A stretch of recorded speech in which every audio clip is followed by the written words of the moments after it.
But are all your openings bad, Danny? no, because I know a lot of good openings. I just choose not to play them. But today's gonna be different. I couldn't do Nikola's legendary prep and injustice by just avoiding it. But get ready, I'm about to start mixing it up a little bit. Is it scripted then? Are we not necessary here? Is it all scripted? Robert, what were you gonna say? Right. Danny, do I need to call up Teddy? Do I need to call Teddy Coleman? Don't you dare call Teddy. Don't you dare call Teddy. You put the phone down, young man. Did he not teach you anything about this opening, Danny? Shut the front door, Robert. No one cares, okay? All right.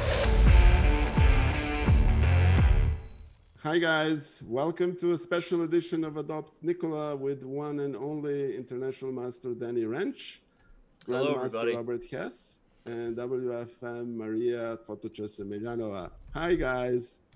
Hi everyone. Hi. Happy to be here. I'm a little nervous, I'm gonna be honest. Yeah, I was but about I'm to say, happy be Danny, here. your high was not confident. I could tell. I know your different hellos, and that was not a confident one. I'm also rarely ever streaming on my own these days, so I'm also was trying to get that set up and make sure I didn't mess anything up too bad. So I am nervous both for that and this, but I'm really just excited to be here. And I don't play chess very often these days, where there's a lot on the line, and today I feel like there is a lot on the line. This is well, first I'm honored that International Master with a rating on close to 2600 on Blitz is nervous. But and I'm first. Let me just say this. I'm here on the same stream with a team that was basically commentating Hikaru, Hikaru and MVL and everybody else. And here I am, a 1950 player, and I'm in the same stream with them. I have to say that's a huge honor, and I'm very happy to be here. That's ultimately it. Well, I didn't mean to make the tone like I'm too. I'm not. I am gonna do my best today, and I do hope to add you to the family. That is the truth. But I'm also like you, just happy to be here and happy to have some fun, and yeah, I'm excited. Hey, Dirk, welcome, and thank you, Anna Maya, for joining here, and Max Mlinek will go. So, guys, just hey, Juhu J, that's very good to see you. So this is a standard match format, 5+2, one attempted adoption, $250 bounties on the line, and and then if by any chance I manage somehow to survive fairly early, we will have some other interesting option to deal with. But I'm very happy that Daniel found his time and in his extremely busy schedule to do this. I'm very grateful. Oh yes, and thank you, Danny, for the follow. That's very great. Yeah, well, I pulled up your channel to see how great it looks. By the way, awesome channel, and then the follow button was there, and I will apologize for not having followed you already, but also say, like Robert, I feel like I live in such the world of like the chess commentary stuff. I feel like I don't get to play much on Twitch. So I'm appreciative that you invited me, so I get to be reminded that, part of the reason we do all this is because we love and enjoy the game. So that's what I'm going to try to do today, and not just commentate with Robert, which everyone hates doing. So, Sorry, Maria, in advance. I was just going to say, yeah, I'm sorry, chat. My chat, I messed something up with the audio. I was so nervous. I have to also say that I am nervous. I already did do the examination of playing Nikola in a match. I did avoid doing adoption match. We did a normal match, and it was really, really close. You won the normal match, if I'm not mistaken, right? Yeah. But it's the first time for me to commentate with the one and only Robert. And I am pretty excited and also very nervous because Robert is a legend, same as Danny. But this time Danny will be sort of quiet and trying. Good luck there. You do have the coolest setup though. So you're way ahead of the game. By far. And and very honestly, I have to say this is a perfect example of all the chess support that chess.com provides and does for its smaller streamers, and I think I'm personally very grateful. I'm looking forward to trying not to get adopted. We'll see how it goes, and we'll see. And to have one of my matches being commentated by one and only Robert Hess, it's a huge honor. So I'm looking forward to this. Robert, some people like you. You see how this goes? Hey, don't be upset that your kids love me more than they love you. Oh man, it's so not today, not true. today, but normally yes, they do. Yeah, they do love Robert, and I'm obviously I'm just teasing, but no, it's great, and honestly, I'm right back at you in regards to the support for streamers in the chess community, Nikola, and so all right, I'm ready. I feel like I need to be a little bit reminded. So are you gonna send me a challenge? We're gonna rock. I'll leave Zoom audio so I don't have to hear Robert's voice. I'll miss Maria's voice, but I'll ignore Robert, and then people will hear what I'm talking about on my channel. But the main channel is where we want them to go. Go watch Robert and Maria. There's a command on my channel, and go to Nikola's Twitch channel right now. So I'm gonna post a link there. But that's kind of generally how this is gonna work, right? Yes.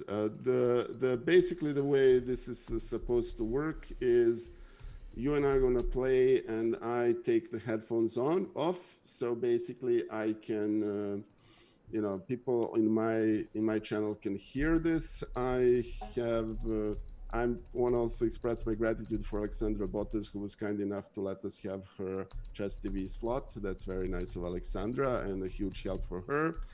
And Quarky, I wish, it's Daniel is 2600, I'm 1950, so it's pretty obvious who is adopting whom.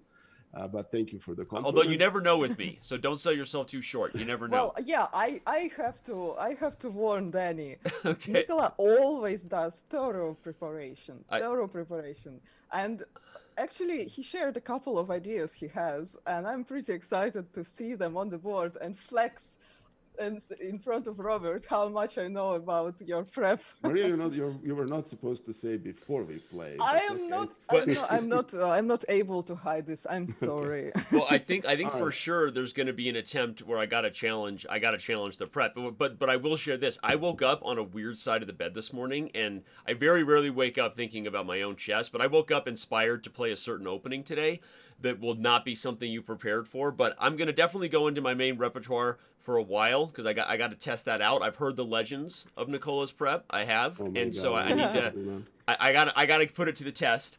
But then at some point there may be a switch of Ruski, just a special one for Robert.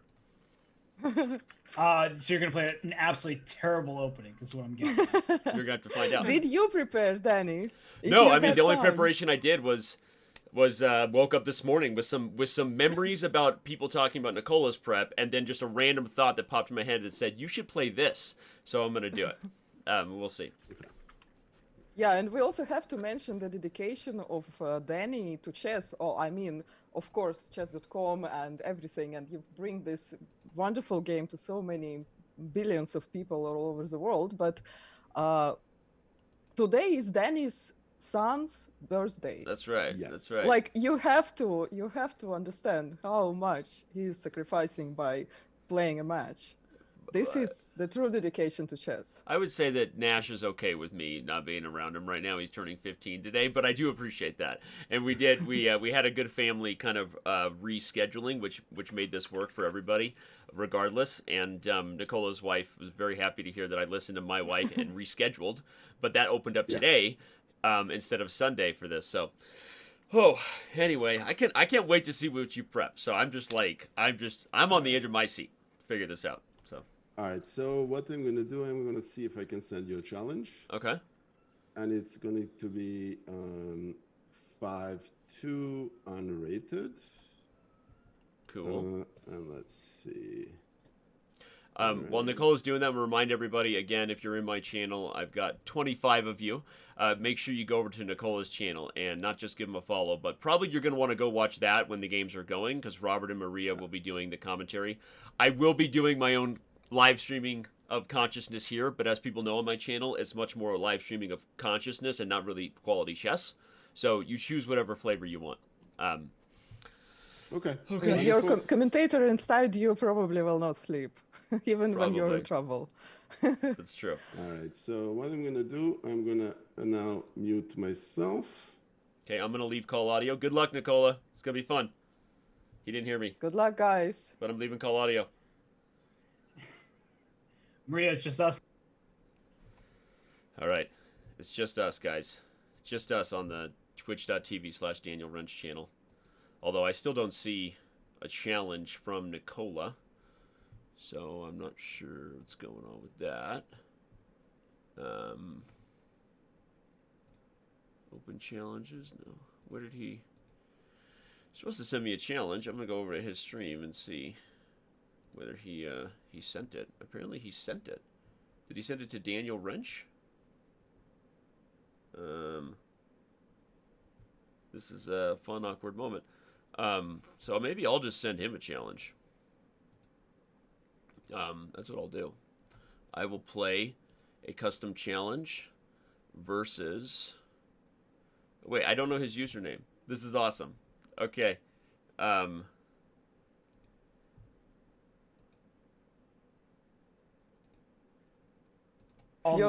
guys, I have to rejoin audio. I didn't get a challenge from Nikola. I don't know where it is. Yeah, I think you have some restrictions. Challenge failed apparently. Okay. What's his username? And I'll send him a challenge. It's Nikola Stojsin. Yes. Nikola _Stojsin.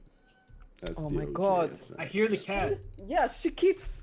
I think she is trying to wish good luck to. I don't know. I love cats, so you never need to apologize for them. 5-2 yeah, but unrated, right, Nikola? 5-2 unrated. Okay. Yes. All right. Leaving call audio again, and good luck again. Here we go. Is 5 enough to?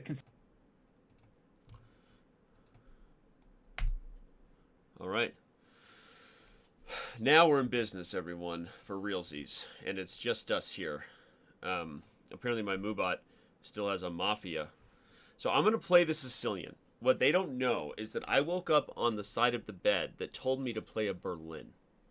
1 for Robert, 2 because it is instructional and educational to play new openings, but 3 because...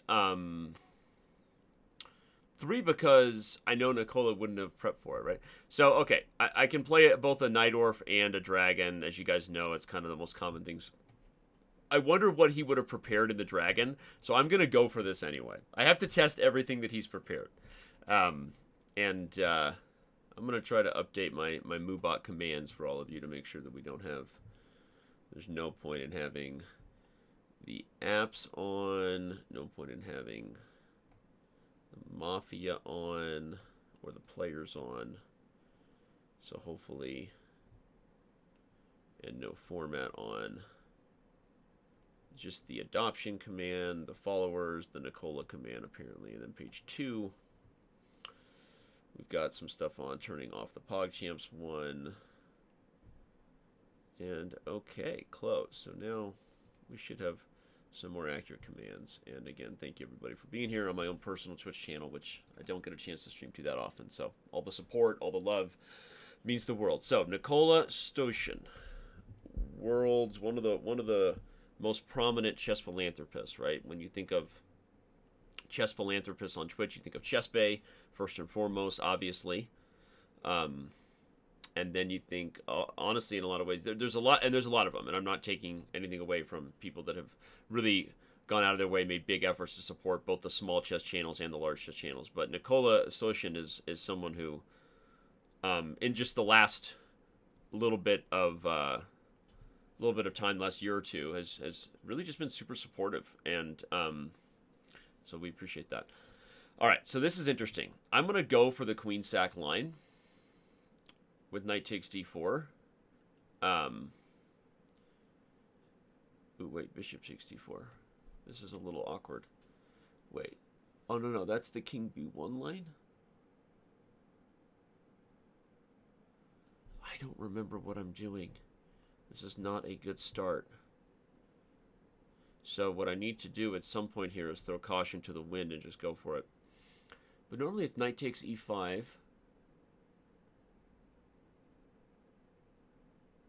No, I guess it's not. That's the king b1 line with knight takes d4, e5, knight f5, knight d5, queen d5, knight e3. Okay, that's right. So I did confuse the line, but it's okay. We're in a dragon. A dragon is for people to go nuts. Again, if you're just tuning in, thanks for being here. I'm going to be streaming my own commentary as I try to adopt Nikola Stojsin. You can see the the show commands as far as, you know, what the stream title is, etc.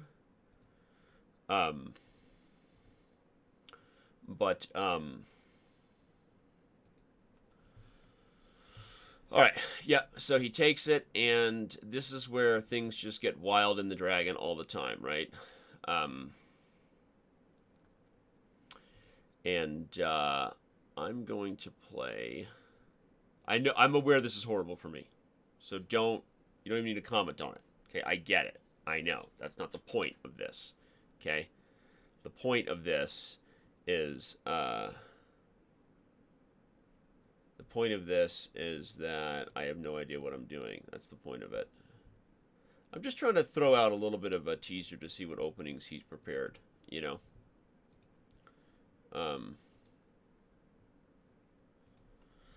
Okay, so knight c3 is played. Now... Yeah, I can go for this, because if knight d5, queen e1, knight f6 takes. Okay.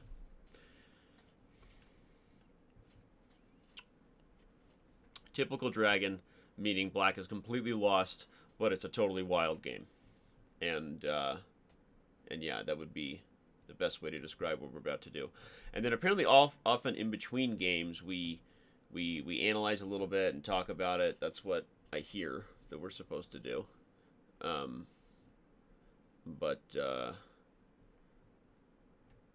I love seeing Robert and Maria over on that channel just nod their head as if anything I'm doing makes any sense. I should probably get some more water. Probably get some coffee. I should probably get an alcoholic beverage. It's Friday. TGIF. I hope that didn't sound too annoying. Oh God, I suck. All right, so he takes it. Big deal. I'm just like making moves right now. I'm all in on this gambit. It's horrible. Do I get one attempt to adopt? So if I lose this game, that's it? How does this work? Can anyone tell me? Can anyone tell me how this works? I don't know. I'm looking at my chat.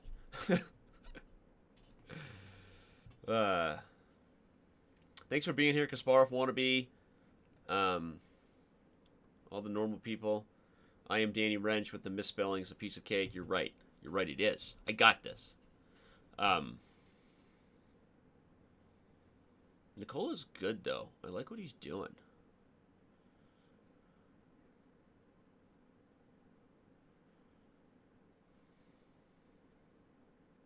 Should I just go for it? If I go rook c3, queen c3, queen a2, he has queen a3. It's no good, actually. It's actually just no good. In general, this whole position is just no good. But we're going to continue to try to bring a little bit of the heat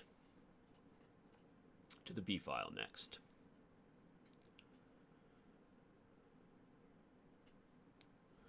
Okay, interesting. He just laughs in the face of danger. If knight d5, knight d5, and queen a2, things get really weird. Knight e7 check, king moves, takes. That's probably no good.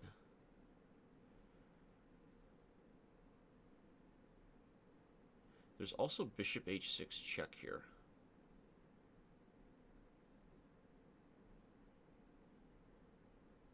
There's also queen to b4 here. Right? If bishop h6 check, king b1, what do I have? Like nothing. Is that awkward? I do have like rook takes b2 takes, and then like, you know, check and queen a3, but doesn't look like it's anything. So I think I have to figure out something a little different than I was initially planning. I wanted something more aggressive than this.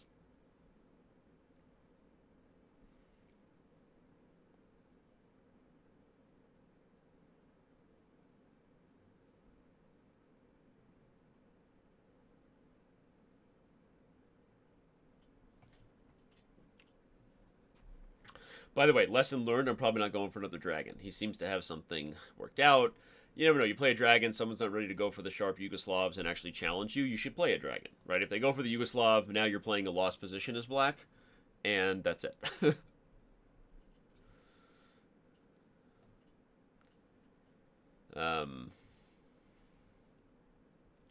Alright, so he plays there. There's rook takes here, but it does nothing. There's queen check, but it does nothing. There's also knight takes h5, which is a funny move.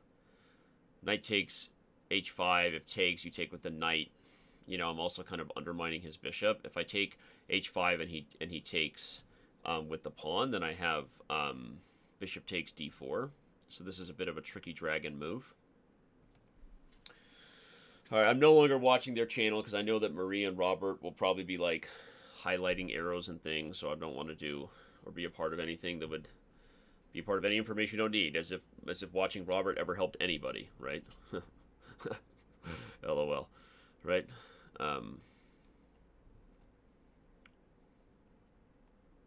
This is still not going well, by the way, because of knight f6 check. I'm still in big trouble. That much is for sure. In fact, it's really going badly. What am I going to do? I'm completely lost.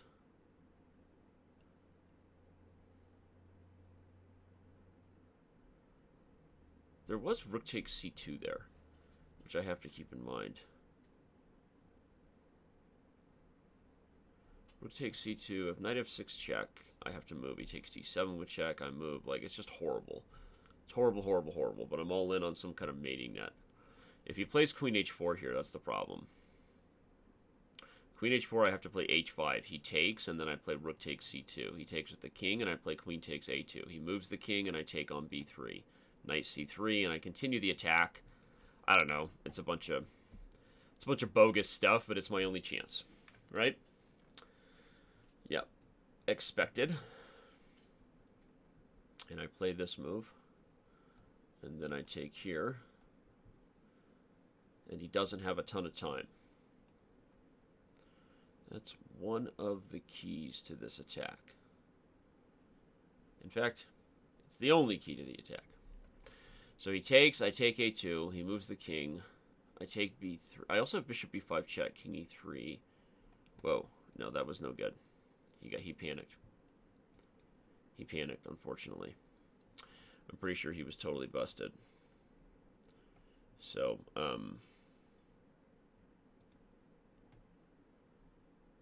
survive that, because if he's trying to adopt Nikola, he's doing 10 in a row. He almost lost the very first game. Yeah, Danny, I'm back now. You gotta stop talking bad about me. I'm here now. Nikola, you also here? So did you sweat there, Danny? Of course, I was completely lost. Yeah, I missed something in the process, which is anyway. Well, I want to see what you end up analyzing, because I think even if you just take the rook instead of knight f6 check and just run out with the king, you're still winning. That was already probably big chances for you to survive there, but once Nikola plays rook d2 or bishop d3, Danny can resign. Yeah. It was just over. Yeah, I needed an ounce of prophylactics and not take of gh5. Okay. Yeah. Queen h4 was really great, of course, forcing h5. And then, yeah, rook d2 we liked because you can defend c2 and also double the rooks on h-file. But also bishop g3 is having two ideas in mind as well, to defend and to look for six. Yeah, I've got the same words that you guys have. What I said on my channel was I wanted to try the dragon, so just to make sure he was going to play the Yugoslav attack and bust my ass, right? And once I knew that he's going to play the Yugoslav attack, I will no longer be playing the dragon in the match. So my horrible dubious repertoire, each opening gets one try, right? And so do you have 10 of them? Right. Exactly. So now I know Nikola is not to be toyed with in the dragon. I got away with one. Adoption. By the way, do I only get one chance to adopt here? So if I lose any games, it's over? Yes. Even the draw if is I over. draw any game. Okay. Okay. All right. So basically, I thought you were adopted quite a bit by some grandmasters, Danny. Yeah, yes, but we do a different format where there's like a clock running, right? So like they still get to try as long as there's a clock running. Okay. They have a but generally yes. And in fact, I actually prefer this format. It should be, one chance, one size fits all. That's it. All right. So basically, I just need you not to take on h5 and play queen h2. And it's game over. Okay. Yeah, I would say, Nikola, Marie and I were talking about this. You had a great mindset of how to go and pounce for the attack, but that's what often happens to us, right? We're so focused on our good things that we just forget that rook takes c2 is even possible, because your king side does look pretty safe, but the whole rook sacrifice in c2 is the one thing that could be your downfall. So you really played an excellent game, and you were putting Danny in. I mean, he was pretty much lost, but just that psychological switch, that flip, is hard to make. Yeah, and just for everybody's benefit, I actually had seen up to move number 12, the h4. Basically, Danny played before, all the way up to bishop d4 and e6.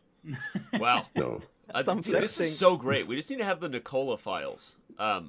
Well, I think taking on d4 was not the best by Danny. Yeah, taking d4. I literally, on my channel, I confused the line for anybody who was watching my commentary over there. We saw your expression. Yeah, king it was e5 e5 that you play normally. Yes, yeah, and I have h4 here, and white has a winning position.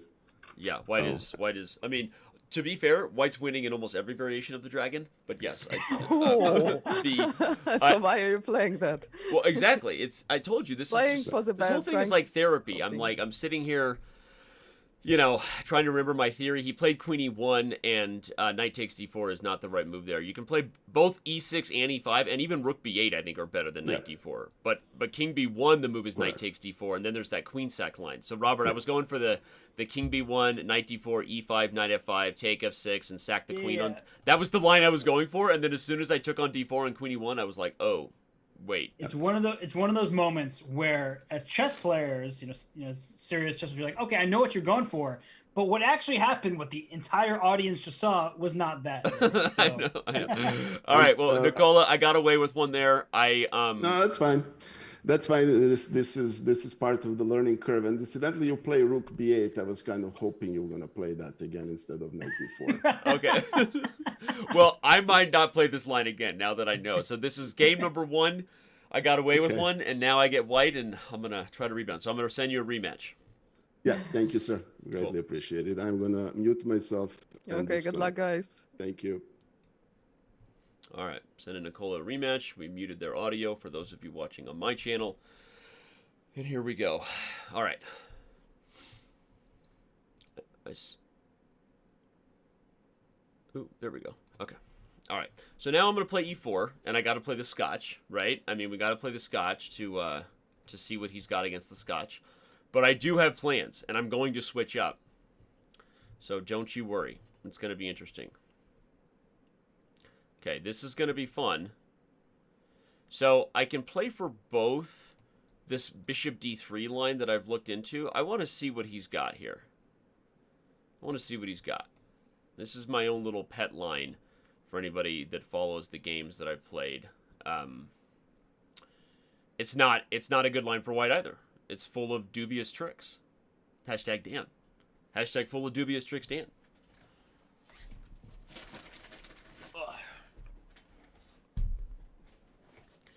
We've got the water, yeah? Very nice. Very, very nice. I wonder how much prep Nikola put into my chess-based database versus my chess.com account. My chess.com account is the one that definitely is rocking more recent repertoire Dan. Okay, he clearly looked at the chess.com account. So. Okay, now that's interesting. He plays castle, so he really knows the line. That's the best theoretical move. If you look at the position with an engine, that move right there that he just played is the best move. Castle's not taking the pawn e5 right away. So he knows his stuff. We know this stuff. So yet again, I'm up against the gun with a dubious opening. It's time for me to make the switch. I'm going to flip the switch. Thank you to all 92 of you here. I'm streaming on my own channel. But that doesn't mean I don't love you. Just because I'm streaming and giving you attention, you know how people have those like reverse intimacy feelings? I still love you, even though I'm not neglecting you anymore. A lot of people take neglect as love. I've been neglecting you and loving you by not streaming. And now I still love you even though I'm no longer neglecting you. Just know it, in case any of you have the same weird intimacy issues that I do. Okay, this is all good in the hood. This is all Hollywood good.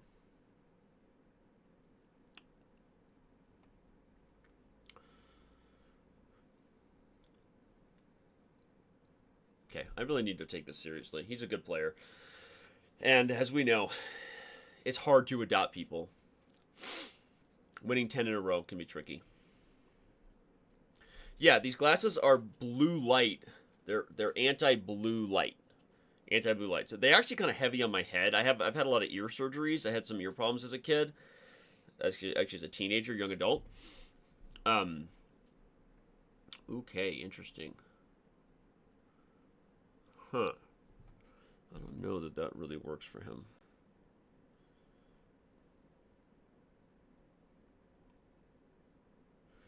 I kind of like the idea of winning the bishop pair here. I know there's threats of him winning my queen. But I actually do like the idea of winning the bishop pair. So I'm going to play this tricky looking move. I want to take c5 and g5 at the same time.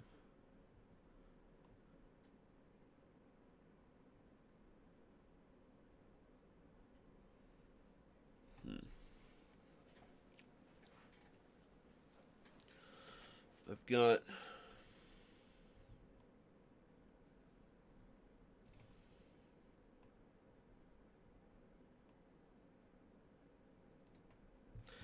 I've got my Streamlabs over here. I got my game over here. I don't, like I said, I'm trying to adopt today, but I'm also trying to run a stream for y'all. Did I just say y'all? Wow, that got real awkward. So now I don't feel like I should ask again to eliminate the bishop pair here. And then probably h4 or even bishop takes g5 are interesting. Because if bishop takes g5, if he takes, I take back. And when he takes c1, I have to take with the bishop. And then bishop e2, I move. He takes d3, I take h6, and we're just headed to an obstacle bishop ending. If bishop g5 takes, I take with the queen. And when he moves, I can check and mate. So he has to back up the knight, and I win. If bishop g5, knight d3, pawn takes, queen c1, bishop c1, bishop e2, rook e1, bishop d3, bishop h6, rook e1, rook e1. He moves his rook to b8. I don't know that I have any winning chances there. That's the irritating thing. Remember, I have to adopt, right? I have to adopt this guy. I think I probably have to go for that anyway, but because he's going to take here and force the queen trade, and how do I avoid that? Like, what's the move here that avoids knight takes d3, right? So I think I have to go for this, as much as I don't want to. There's a super funny idea, which is that if he takes on d3, I maybe have queen d2. No, I'm just going to go for this. Go for this. If bishop e2, I can actually take h6 first because the rook is trapped. So now I take with the king, right? And I should be better in the rook ending, right? I've got a Harry and he doesn't. That sounded super weird. Now I take. We play b3. We're going to bring the rook to c1. We're going to use the outside h-pawn. Right, rook to c1. Hitting c6. Time to activate the king or play d4 or even rook c5. Rook c5, king e7, h4, king d6, you slide over. I feel like h4 first is just a move that makes sense. Because if I can get his king committed to the king side, then then my king can kind of just inchworm up for victory, right? I mean, this pawn is in some ways just a decoy, right? So that's my planio. Oh wow, he plays a4. So now the question is, am I going to play g4 and just flip the script to that side of the board, or bring the king up? I'm going to bring the king up.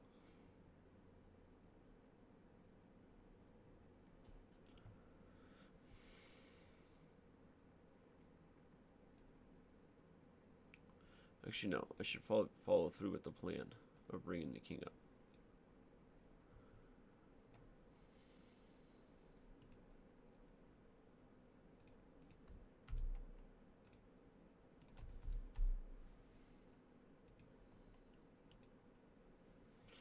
Now if I play king up, he has c5, right? But his rook is really out of play. So yeah, we'll do it. Thanks for all 97 of you being here. Wait, someone raided? Who raided? Who raided? Gotham Chess just raided me with 1,800 people? What in the world? Hello, everybody. It said I only had 97 viewers, so I didn't get it. Oh my god, I got 2,000 people here. Thanks for being here. And thanks for every single one of those follows. Like, no joke. Thank you, Chess Bay. Thank you, Levy. What's up, everybody? Welcome to the party. I'm trying to adopt Nikola here, and we'll see how that goes. It's going to be an interesting experience, right? Today's my oldest son's birthday, so the best gift you can ever give someone is family. I'm trying to add a kid. You know, I've already got 4, right? My wife and I said we would have no more. You know, if we were going to have any more, we would adopt. So this is what we're doing, right? If we were going to have any more kids, we would adopt, and that's what I'm attempting to do today with Nikola Stojsin. You guys missed the beginning of the show. I introduced Nikola. He's one of the more well-known chess philanthropists on Twitch. When you think chess philanthropist, as I said, you start with Chess Bay at the top as far as who you think of, and Nikola Stojsin has become one of those people you think of when it comes to people that support the chess community, and so we appreciate all that he does, and that's kind of why I'm doing this. I think this is just a little too slow, so I'll just take it. But ChessBabe would probably know the other chess philanthropists I should mention. Let's just say I love them all, and I'm acknowledging them. Like I said, you know, Nicola's been super active and helps a lot of streamers. He's also an active streamer. He's trying to become a Twitch partner himself. Streamers can't make it without support in some ways, especially early stages. That's why ChessBay has been so instrumental with the growth of chess, you know, on Twitch. And her support has made a lot of things possible for a lot of people. And you know, Nicola's a guy who's also just helping out all the time. Just an awesome person. And yeah, I'm going to play king here first. And then h7. Because it's just too slow for him. But, we'll take with check, will we, or just play h7? I think just h7 first.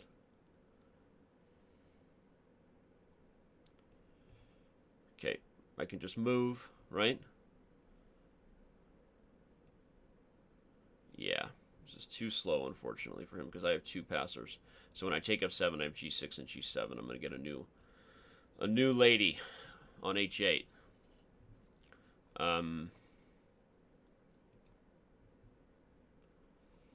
So let's see, am I blowing this? No, I'm still too fast. Takes, g7, he moves, I get a queen.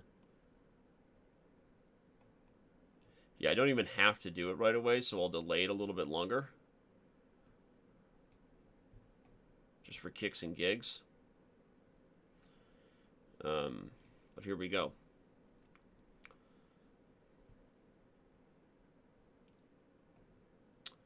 No pre-moving. Don't do that. Don't pre-move Dan.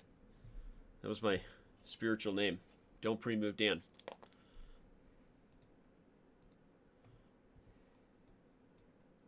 I don't know why I got the queen on g8 versus any other square, but seems fun enough. And the thing is, every time he attacks my king, I'll just advance the pawn. So, everyone who's here, thank you so much for being here. Really, Levy, I appreciate the raid, the Gotham Chess channel. the fastest growing channel on Twitch right now. I don't even know. One of the fastest.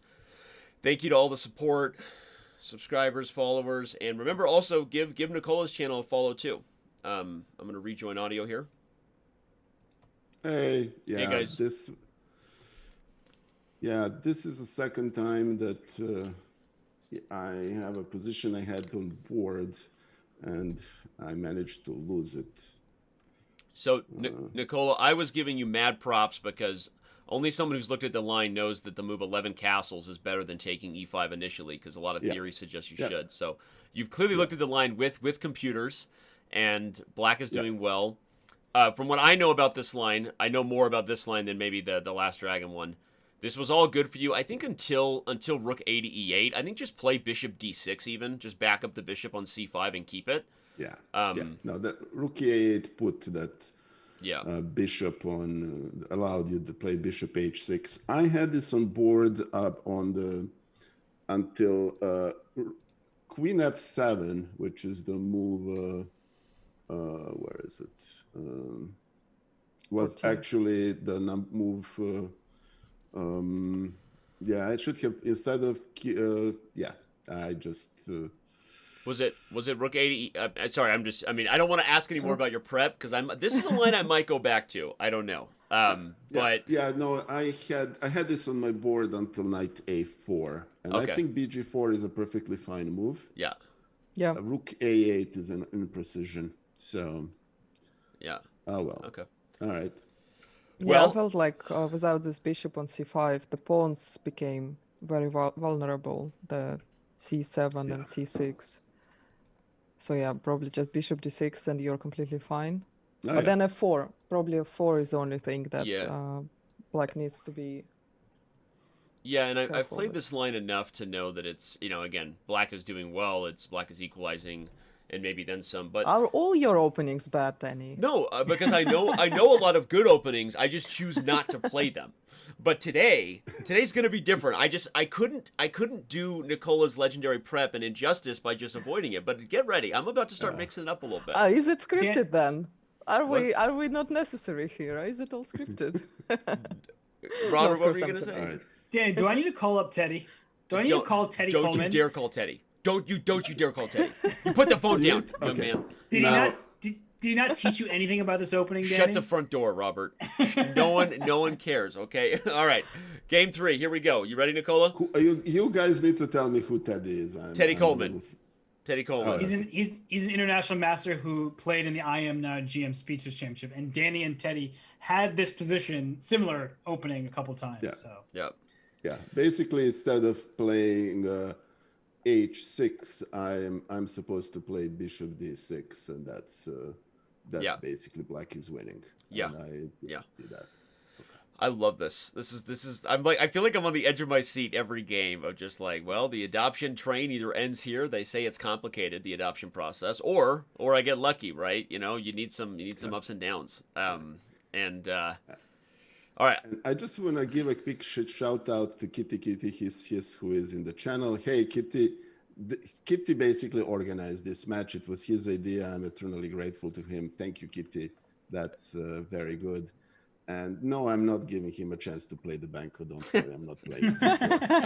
Ditto. Appreciate Kitty. One of those people you think of when you think of people that support the chess community. So we appreciate, I appreciate it. And he did. He brought us together in Discord and said, "You want to do this?" And I was like, "What the heck?" Anyway, all right. Anyone who's on my channel. Just because people are asking where Hess and they hear Maria, they hear Nikola, you can go just type in the command Nikola. It's in the chat. You can go watch Robert and Maria's commentary while we play. I'll be streaming my version of it from here. So, all right, we ready? I'm gonna leave the call audio, and we are definitely ready. Now it's just us again, everybody. Here we go. I'm sending him a rematch. Game 3. Game 3.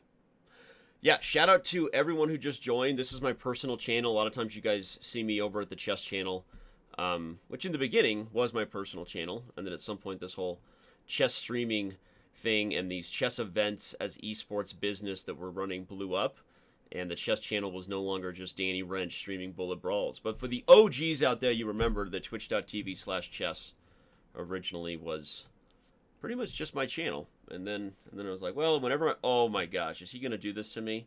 Okay, I have no idea that the... Okay, so this is not necessarily what I was expecting. And no, I do not know fried liver theory. I know it's complicated. I'll say that. Not like my wife's relationship status. It's complicated. That's what I know.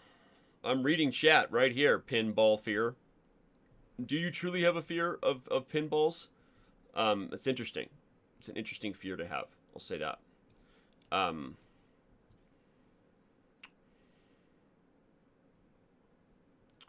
Okay, so now I will play h6.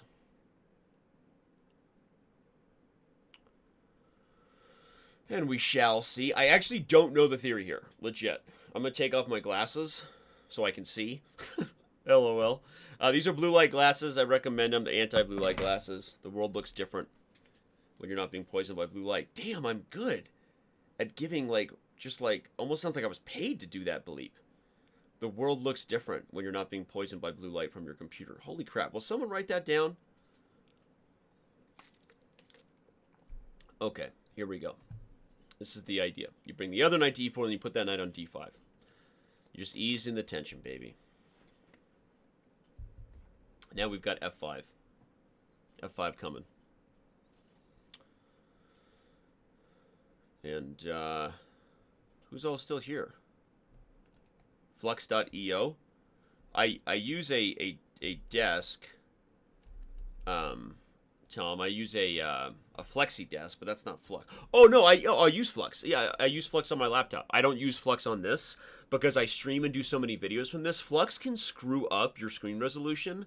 And so, like, anyone who works with me on Slack, you may ever notice sometimes I send screen grabs of, like, bugs or issues, and it looks like the screen is, like, tainted by, like, this, like, sunset. That's when I'm on my laptop using Flux. So I know exactly what you're talking about, Tom. And yeah, there you go. But not on the computers where I do a lot of videos and streaming and that kind of stuff.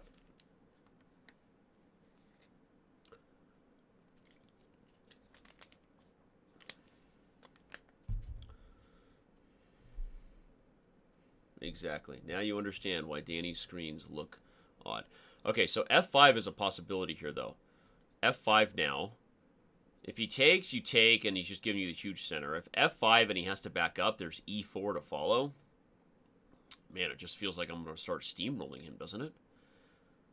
I feel like I should just trust my instincts and just go here. I mean, if this ends up being a, you know, a repeated history here. Thank you, Tom, for the sub there.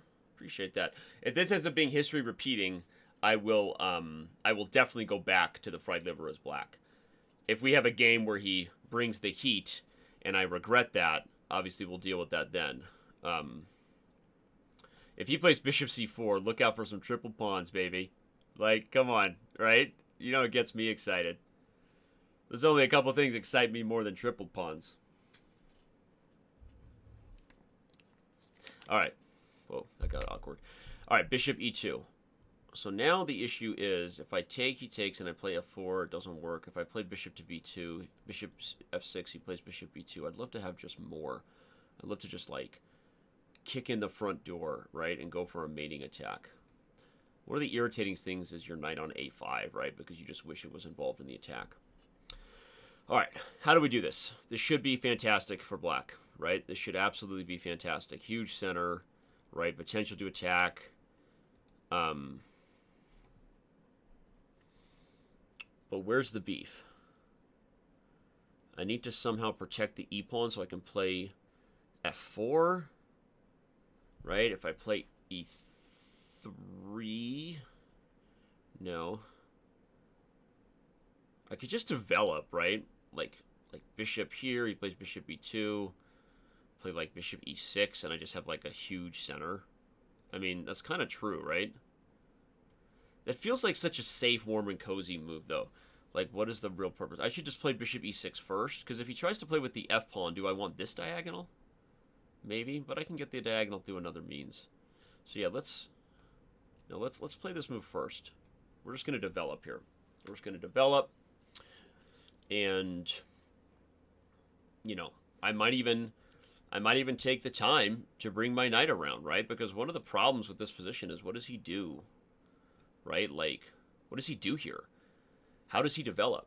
Moving the knight, the b2 bishop falls, right? If he moves the pawn, the knight loses defense. Moving the f pawn is just, I'm assuming, a nightmare on the dark squares, right? Starring Freddy Krueger. Oh, wait, that was Elm Street. You get it. I'm still playing that bad joke here. Worried about going to sleep tonight. You get it. I like to continue to go with jokes until only one person in chat still knows what I'm talking about. Hey, Juho J. Appreciate you being here. Coming over from Nikola's chat. I think Nikola's chat is where the party is, right? And a lot of this show is about supporting him and his effort to get better at chess. He really is working on his chess, and he's getting better. And he's also working toward becoming a partner streamer. So I support everybody leaving me and going to watch Nikola's stream, 100%. But I do appreciate you being here. Thank you so much. All right, so he plays f4.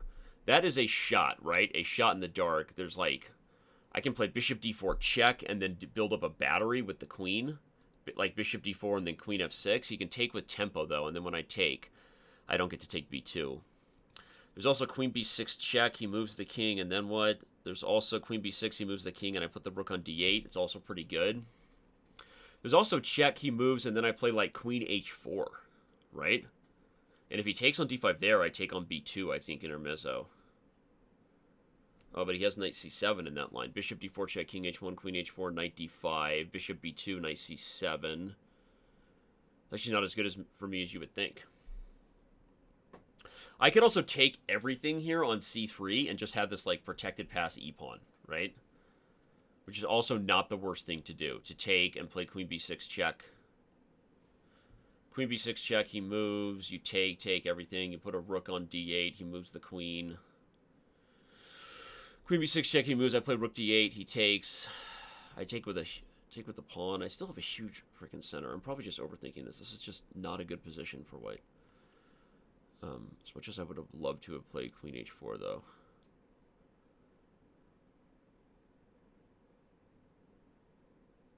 Where's the beef? I want the beef. I want to win. You ain't first, you're last, Ricky Bobby.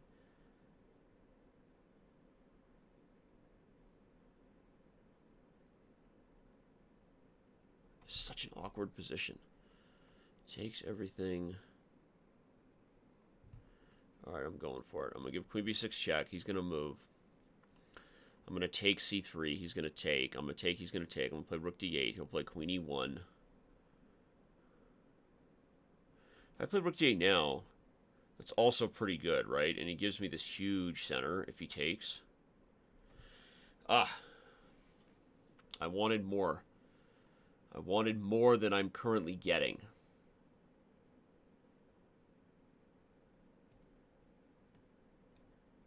I don't quite know what to do. I wanted more than I am currently getting, everyone, but I have to play faster. What is the time code again? 5-2? 5-2. 5-2, Billy Blue. Ricky Bobby is your hero. Kitty Kitty Hiss Hiss, thank you so much for the 5-month sub. I missed you. Sorry, man. Was so focused over here. Appreciate the support.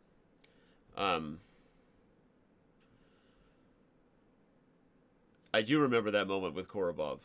I don't know why you're bringing it up, but that's hilarious. And, all right. So if he takes and I take with the pawn, he takes, I take with the rook. Oh, he didn't. He moved the queen off. Okay, that's interesting. I guess I'm going to now go for the whole double pawn line.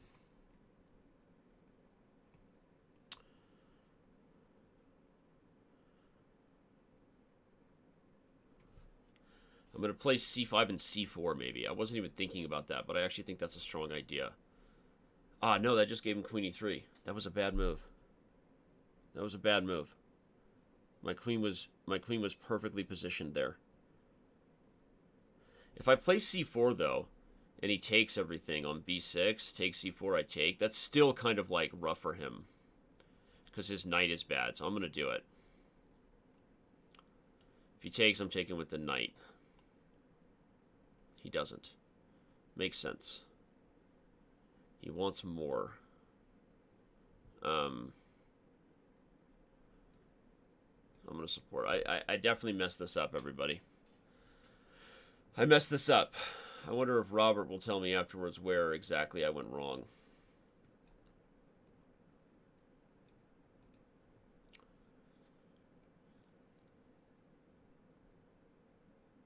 At least it felt that way. I felt like there had to have been something better than what I got, you know? Sometimes you're wrong when you feel that way, right? In chess, your feelings can actually be wrong. Not like life. In life, your feelings are right. Trust them, right? No one can ever tell you you're wrong for you to feel the way you feel. But in chess, you can be wrong about how you feel. That's a fact. Ooh, that's helpful. He should have played king e3. Just getting nervous, though. Definitely getting nervous. Should I play e3 check? No, I should sit.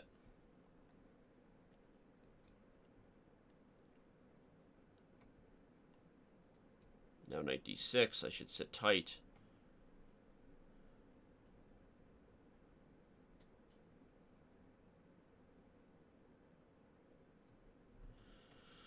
He plays there.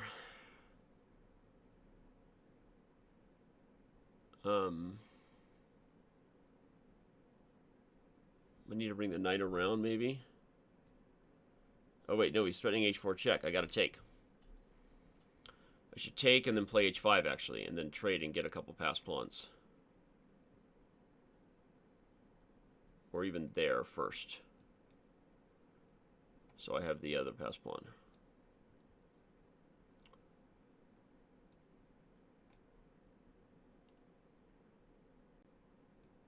Back him up.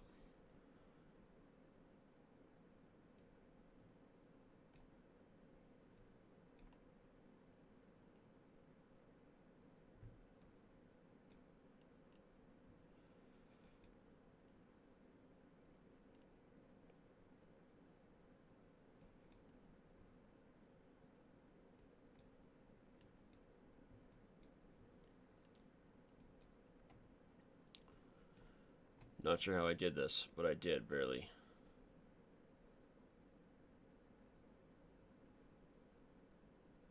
Wow. I got away with one there, I think. I'm not exactly sure. Maybe I should have gone knight h5 according to Kitty. I know. I need to bring back bullet brawls or the world ends. You're right. To find out what was the evaluation of that. Oh, that was such a crazy endgame. So beautiful. Yeah. Oh, man. So before we talk specifics, I actually think this is a good question for both of you. So let's start with you, Nikola. Yes, what sir. was your assessment of the position? Like when the trade, I moved 19, when the trades on c3 happened, like, and then Danny played c5, what was your evaluation in your head of this position? I'm going to bring it for my streamers on the board too, Robert. What exact position were you talking about? After your 20th move, c5. I'm just curious what you both thought, like if you thought that white was doing well, black was doing well, not in numbers, right? Not like point, whatever, but just kind of what were your thoughts like about the position? You want me to go first or I'll start with Nikola. Go ahead. Honest answer to this question is that I honestly felt I was better. Okay. I just obviously didn't know how to convert, and then I made a couple of blunders along the way. I thought I was fine in this position, and I felt when the heavy pieces went out that end game had some practical chances for me, to be very frank with you. And Danny, what about you? What were you thinking at that point? I didn't like my move c5.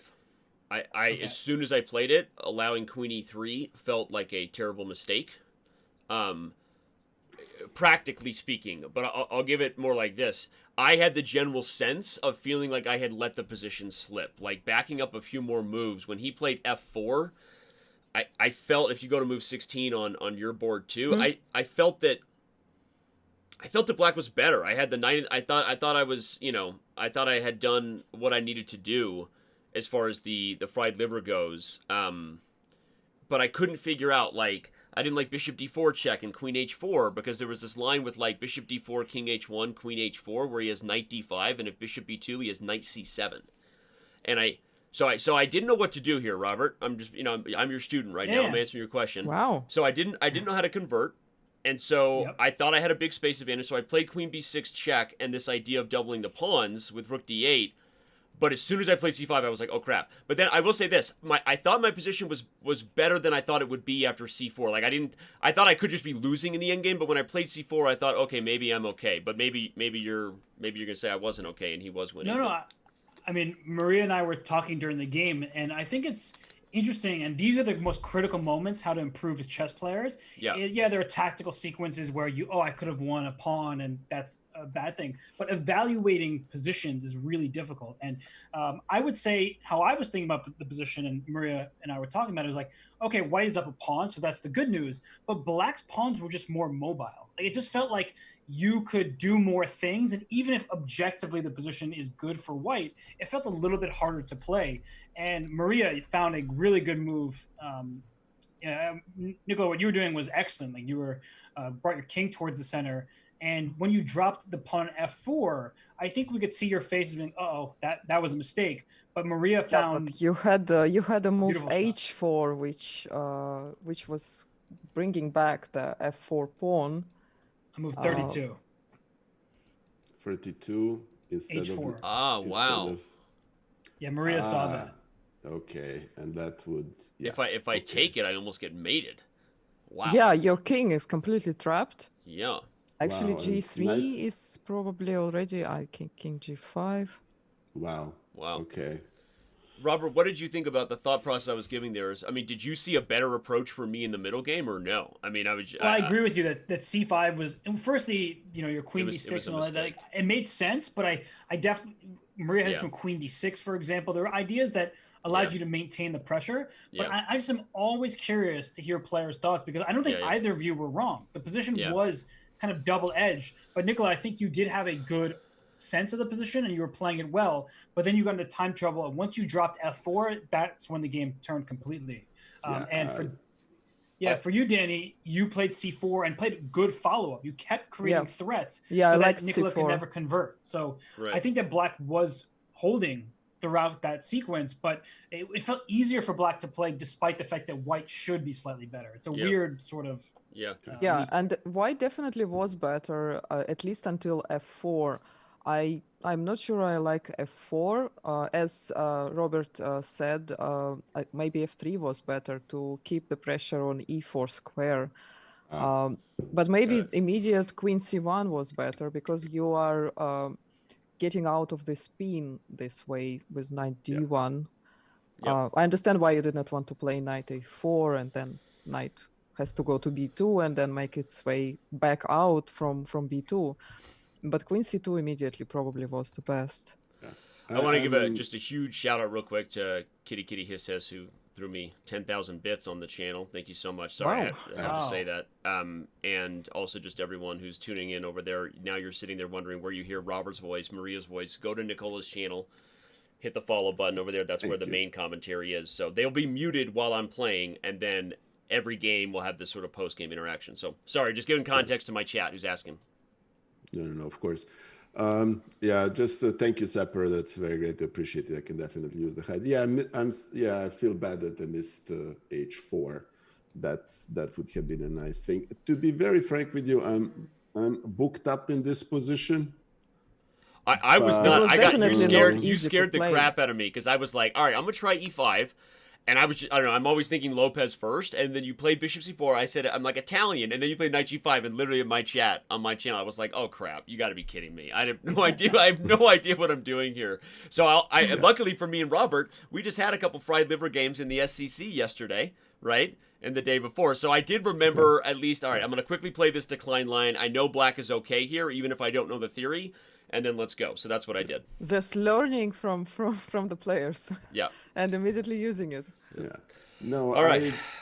I don't know the zen of that position. You know, I know the book and I know the theory, but but the essence is another thing, right? How many times you played a position, you get a feel for the essence. I don't have the zen of the position. Yeah. All right. All right. Good. Cool. Good luck. Thank you. Game 4. All right. Send me another. All right. I just left them behind. Here goes the rematch over to Nikola. We got 2,000 of you here. I don't know if I got another raid that I missed. If I did, thank you. If I didn't get another raid and that's just like a random embed or someone just sent their bots my way, that's also cool. I'm super into bots. No, I'm kidding. All right, I'm gonna play D4. So we tried E4, right? Now I got to try D4. Let's see what he does here. So there's a few different options here. I think I'm gonna test. No, he'll probably be ready for that because I've played a lot of Trumpowski. I'm gonna play a knight f3 flexible. I don't know if I'm gonna play QGD yet or if I'm gonna play a London and make my man Levy Rosman proud since he raided me. I'll go with the London. This one's for you, Levy. This one's for you. Will someone clip that? Give it to him. That'd be super sweet. Tommy, you got nothing else to do. Hi, Tommy. All right, here we go. C5, E3.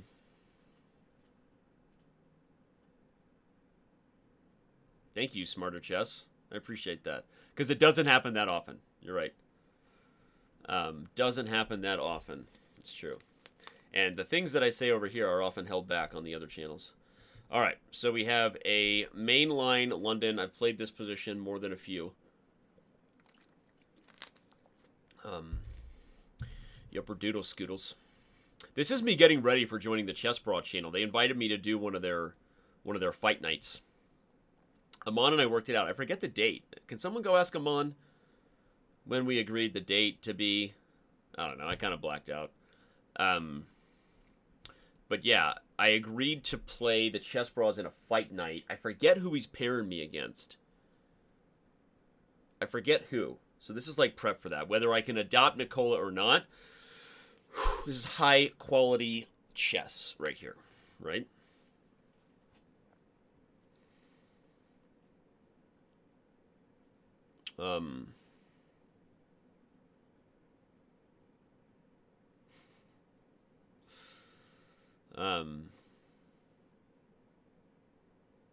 Apparently my subscriber count is broken.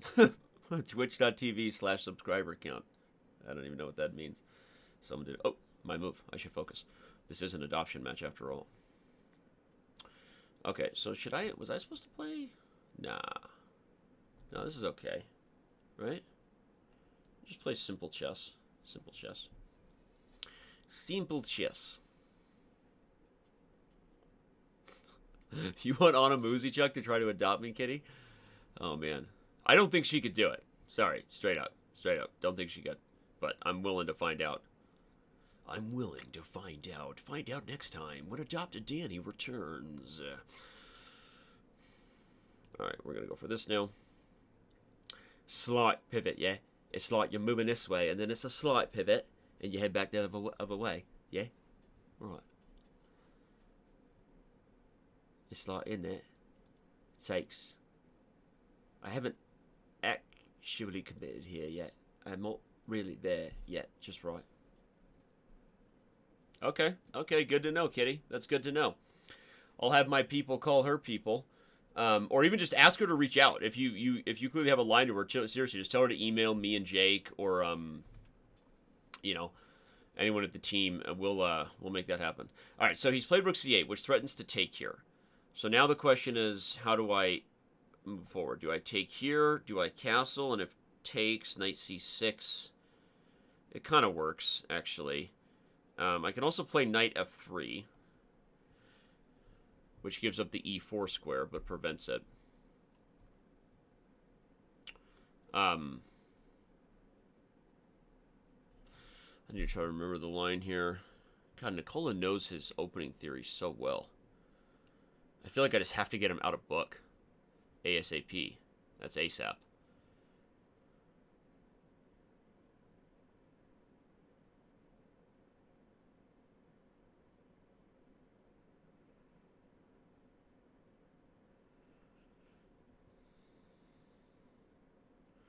Alright, I think I can castle, and I'll just Take c6, intermezzo. That's the idea, yeah? Yeah, right. Yeah, right. Danny, 2 times 4. Danny, I want some more. Danny, he's my hero. Danny, I'm never Bordeaux. I don't know.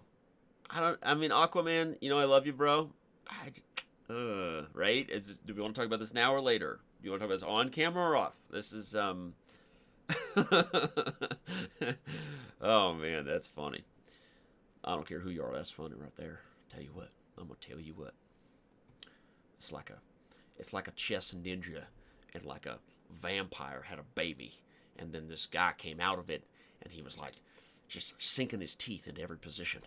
And no one understood what he was talking about half the time.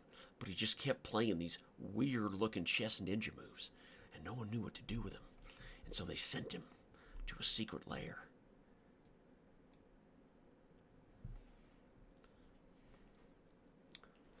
Chess ninja baby. I'm a chess ninja baby. That's what I am. That's what I am. You heard it here first. It's going online. They'll know what I'm about. Everything goes online. You can't take it back. They're gonna put it on the internet. The internet. That's where they're putting my videos. Now, you heard of the internet? Man, it's not. So it's not exactly what you would think of when you first hear the term. Apparently, it's not just a net. There's not a physical net there.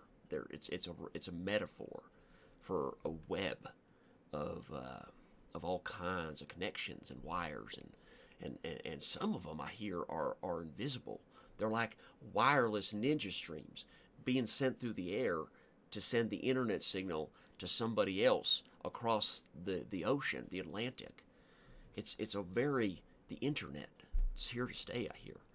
It is here to stay, I'll tell you what. So now he wants to play b5 and b4. I'm aware of your fancy here. I'll tell you what, I'm aware of what's coming. Made my first rodeo, all right. Let's play a4. Let's make a preventative move for his plan. All across the flat earth. They have got the internet now. And again, it's not a net. Remove that part from your visual of this experience, all right? It's not a net. It's just a metaphor I hear. That's all. That's all I got. We're going to play here. We're going to trade.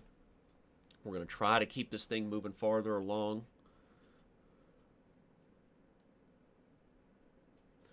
We got 2,400 of you here online. Everything I say is going out there. They're going to know what I'm talking about. It ain't going to be, ain't ever going to be forgotten. These are the accents I'm not allowed to do on the chess show. You guys want more, yeah? You want me to keep bouncing, love, yeah? You want me to be bouncy, love, yeah? Alright. Chicka boom boom. Will there be enough room? Seriously, I gotta focus, you guys. I'm here to adopt somebody. It's my son's birthday, and I'm trying to welcome him to I'm trying to welcome a new son into the family with open arms. Stop distracting me.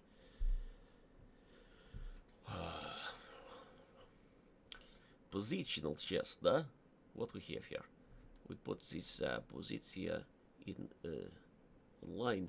Okay, very nice. He puts queen there. He wants. I know what he wants. He wants this endgame. Da.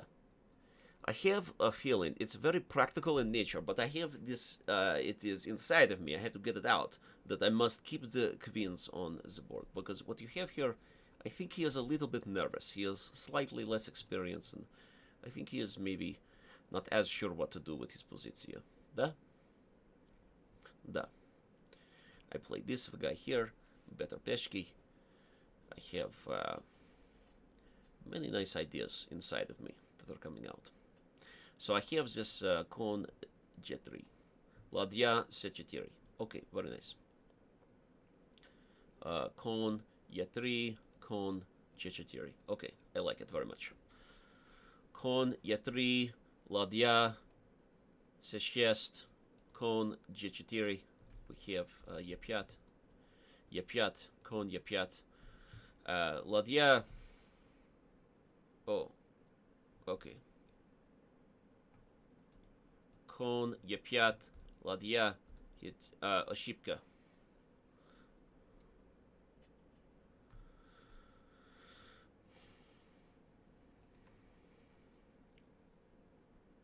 Ooh, I don't think that was very good. Because I can play b4 if somehow his knight... I'm going to play knight e5 under the idea that I just think f6 is super weakening. Okay, he goes for it, and he played it kind of quickly, actually. I can even play knight d3, though, and kind of invite the major piece endgame, right? Because e6 is now weak, even though I don't actually want to do that. We'll just go back, actually. I can play Bechetiri, Ladya, Atri. Wow. He's pushing me back. Respect, bruh. If I play knight e3, is he actually going to play queen f4? It's interesting. An interesting decision that would be for him. I don't think he has anything, so I'm going to call his bluff. Okay, he doesn't. He makes the right call. He backs up. Oh, wait. Did I just blunder?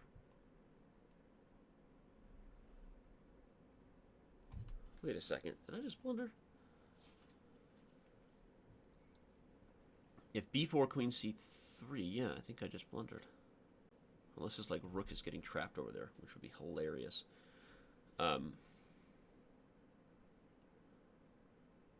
If b4 takes, c3 takes, b5, rook d6, rook c1, he trades. I actually get the c file. That's a super interesting decision. I'm going to play f3 first to see where he puts that bishop, because e6 is a target. By the way, you guys have to remind me before the next game I have to go pee. I've been holding it for like 2 games. It's not fun. I guess we'll go here.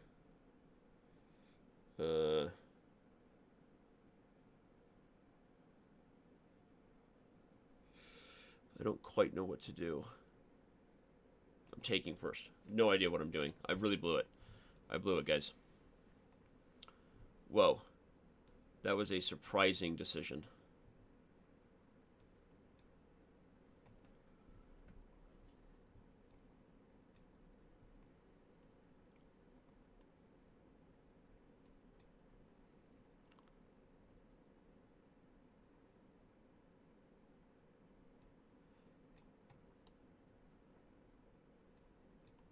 Surprising decision. I have to bring a knight to e5. Knight to e5.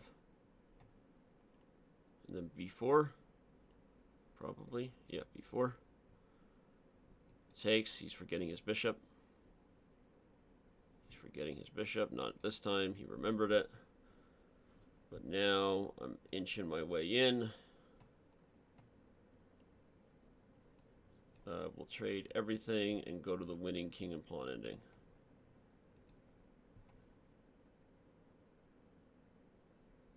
Wow. Wow.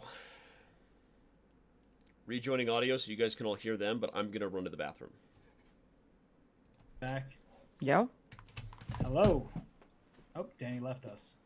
Oh.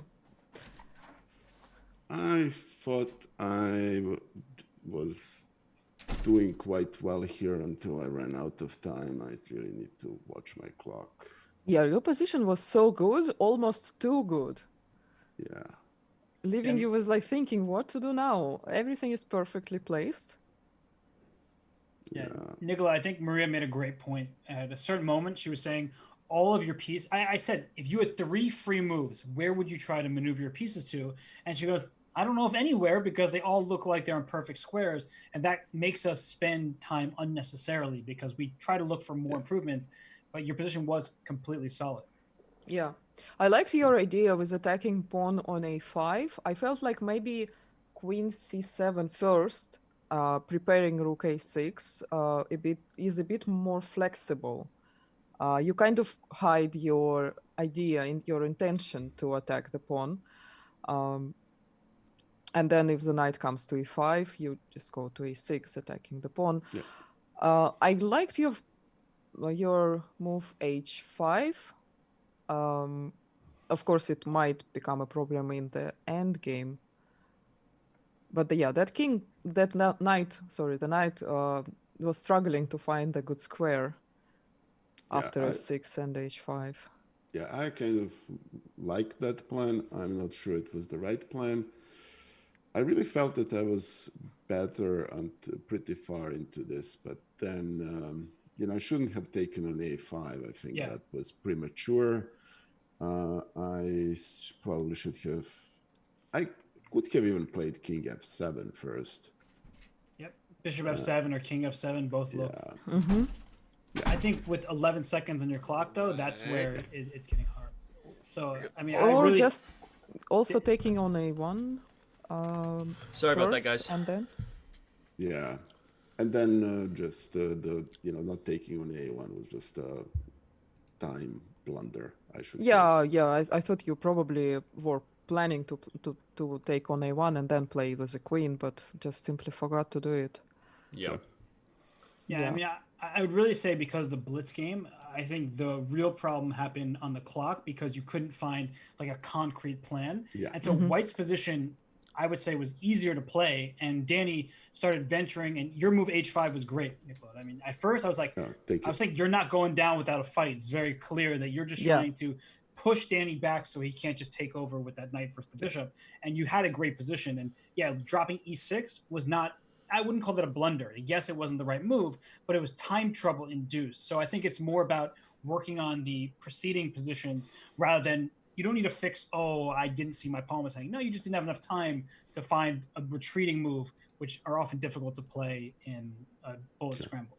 No, I agree with our viewers that h5, you have to be very careful playing it, but in this position, you only have one light piece left, and for black, it's a perfect bishop, which defends everything. And the pawn on h5 cannot be more comfortable with the bishop than with the bishop defending it from g6 or bishop from f7 defending everything. And it just takes so many squares away from the knight. Well, I just want to give a quick shout out to Grandmaster Anna Muzichuk, who stopped by and who was here, and I'm very grateful to see her here. She is actually one of the two people, other being Grandmaster Amma Hambleton, who actually won an adoption match, and I think Daniel on his way to become the third one. No pressure. We'll see. I don't want to jinx it. And also a huge shout out to Papa Bottes. Yeah, we have so many special people here. Yes.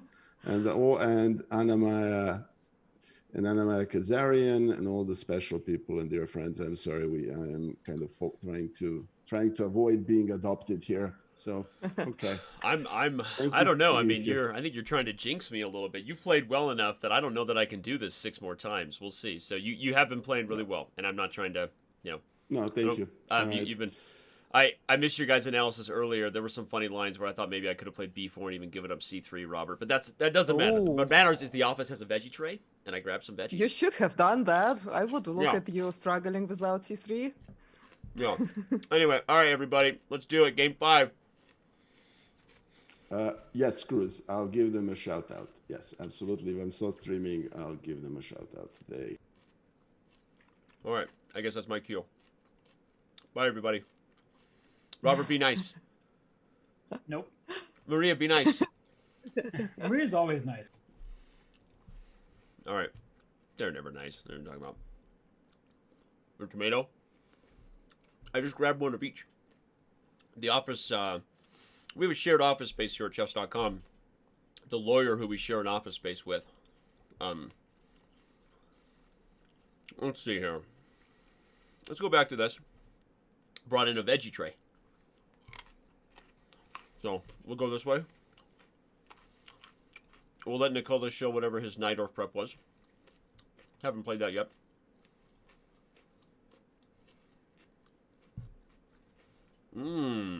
Okay. So now we could get spicy. Dragendorf. Bum, bum, bum. Let's go. Let's go. He's not afraid, this guy. This guy knows his theory. And I appreciate everyone who's on my channel. We've had some awesome support today. Thank you for everything. The bits, the subs, the love. All of it. We'll go for this line. Laughing in the face of danger. My style. Not a salad. Just some veggies. So if knight c6, the issue is they take, and play e5. But some of those positions get super weird and spicy. Knight c6 takes, e5, knight d5, knight takes, pawn takes, queen takes, like rook b8. It's a very weird position. You can also play for queen c7 and knight c6, but I'm going to play the move knight to d7 first. It's an odd move, but it avoids e5 with tempo, and also might get him out of theory. Nikola's booked up, bro. Oh my god, Tommy! Tommy! You're the man! Thank you so much! Really appreciate that. Tommy, that guy, Tommy. It always makes me want to talk in a Boston accent, right? Tommy, ever since Ma died, you've been just giving everybody subs, all right? I love it. I love you, Tommy. I love you, Tommy. Thank you, Tommy, seriously. I saw your post about the bot competition, but don't say how it would work. The way the bots work, always make the exact same moves, so someone could just memorize the game. That's not really true. They don't make all the exact same moves, so that's not true. And especially the stronger bots vary it up a lot. So anyway, all right, knight d4 takes e5. That's one way you can play these lines.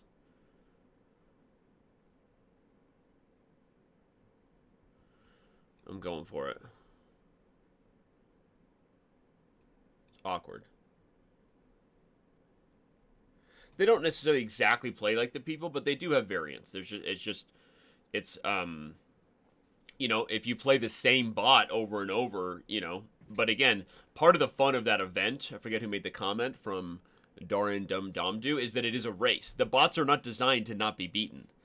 I'm very aware that everyone's going to beat the bots, but how fast they can do it, especially as you have different odd challenges, that's kind of the fun.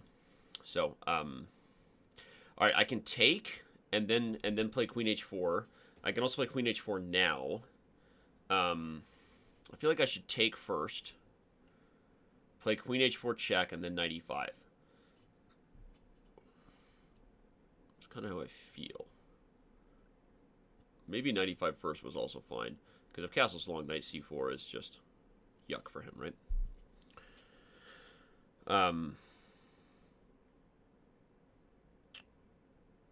If I take and then play knight e5, I'm threatening knight c4, so I guess that's kind of the deal. My wondering, I'm not speaking apparently, was whether I should play like bishop e5, get him to take, and I can take back with the pawn. Positionally, I'm trying to fix my weak d6 pawn on the open file. So if knight d5, I have knight c5, knight e6, I have the dark squares. I don't think there's any forking for him. There will be no forking here, yeah? Ain't gonna have a forking problem now, are we? Oh, shout out to Codex A2 with this sub. For 4 months! Someone has subscribed to my channel for 4 months. And they weren't like, you know... I mean... No, a lot of people have subscribed for more than that. I don't want that to turn people away or be like, Tommy's like, yo, I've been subscribing. I mean, how long has Tommy been subscribing for? He's been a subscriber for a while. Okay, he plays knight there, and that's kind of what I was thinking. I would play knight to c5.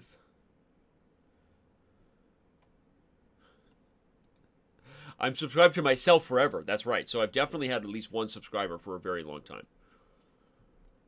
Did you guys see my new Danny Ball Z emote? I like that one.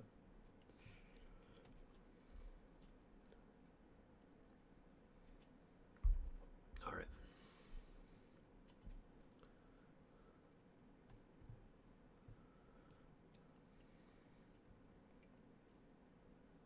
This is a very equal position. What am I missing? No idea. Is he really going to play g5? That's kind of surprising. I feel like that was maybe not the best commitment for him, actually. I will play bishop e6 to develop. And I'm going to go for the queen side. I actually feel like that was a mistake by Nikola. Kind of superficially, it looks good. But without pieces on the board, that's actually a very overcommitted situation. I mean, I can always target it with h6. I can even play h5 now if I just want to say no more doing anything, right? But I can also kind of trick him into, like, playing h5, because then I can play h6. And I've tricked him. Because then the knight has no more protection. I think that was, again, a big mistake. Pretty sure I can play h6. I could also play knight d7, because c2 is hanging. But if I play h6, and he takes here, I take with the pawn, and he's pinned. Yeah, I think that he made a big mistake here.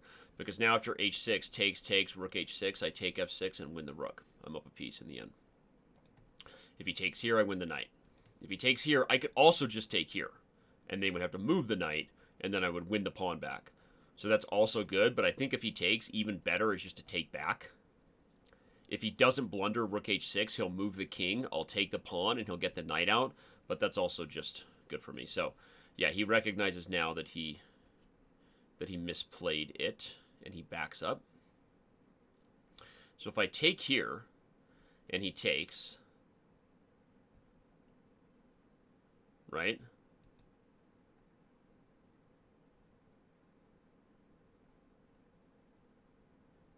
If I take, he can also take everything with check, huh? Maybe that's his idea. I get a couple of good passed pawns at the end of the line. If I take here and he plays h6 check, and then I back up the king, and he plays knight f6, I can play knight d7 again. So I think I'm just going to kind of call his bluff and go win the pawn. He's thinking h6, king h7, he gets to bring the knight in with check, king moves. I'm not even sure that that's actually good or effective, but it's, you know, the problem with a lot of these positions is once the queens have been traded, you have to change your perspective. You can't fall in love with an attack on the king side. Do you ever check your... We actually just hired someone whose only job is to go through my inbox, because we've gotten a lot of actually very useful messages over the years. You know, people we even hired, people that helped us with our fair play. And I just, frankly, am a horrible person and don't answer all my messages. So Eric is like, what are we going to do to fix this? And I'm like, you got to hire someone. But they're like, what about all the death threats you get? I'm like, well, they're going to have to get a tougher skin, because you got to learn how to read some death threats, you know? Also get a lot of death threats that way. A lot of complaining, a lot of death threats, you know, and here's my trick. I have knight d7, I take here with check. Intermezzo.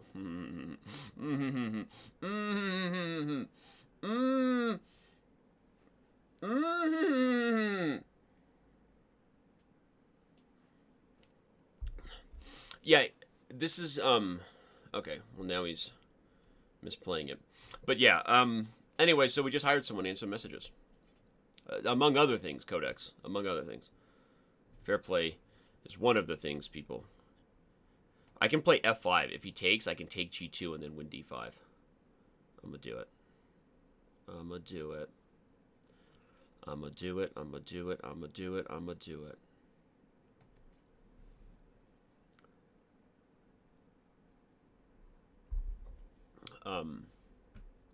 People on the internet can be crazy. These are facts.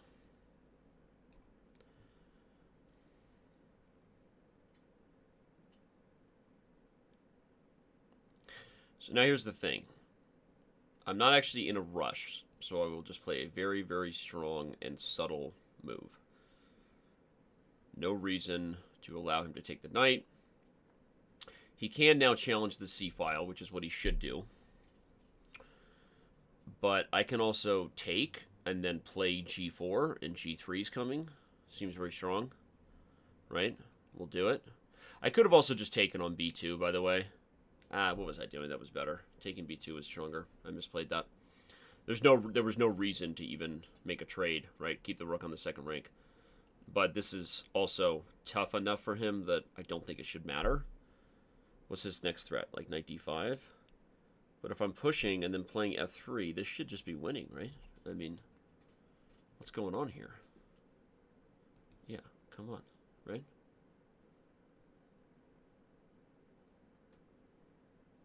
I've also got f2 check as a threat. And if king f1, bishop c4 is mate, meaning if he takes here. I think this one is over.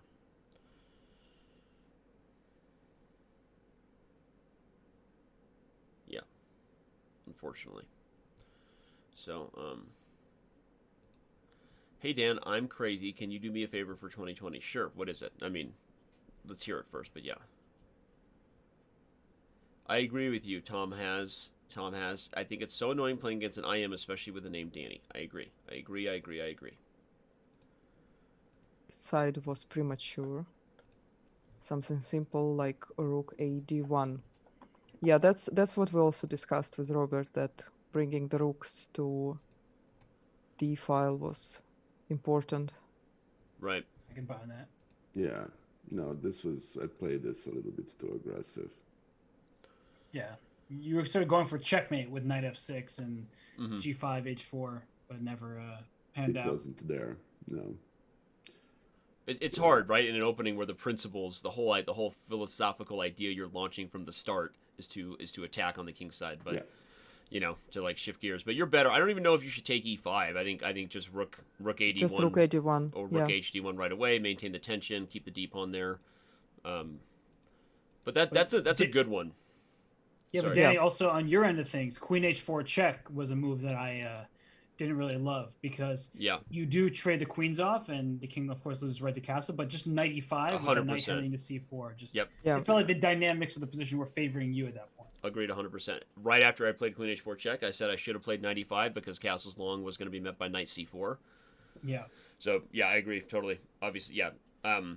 It was funny because I think that in some ways I'm a little afraid of Nikola right now. I'm afraid of his opening prep. I'm afraid of his prowess, and so I'm like, as soon as I had a chance to get to the end game, I was sort of grabbing it. But I know that is a recipe for disaster. If I do that and make dubious decisions, Robert, he's going to get me. Because draw is also a loss, right?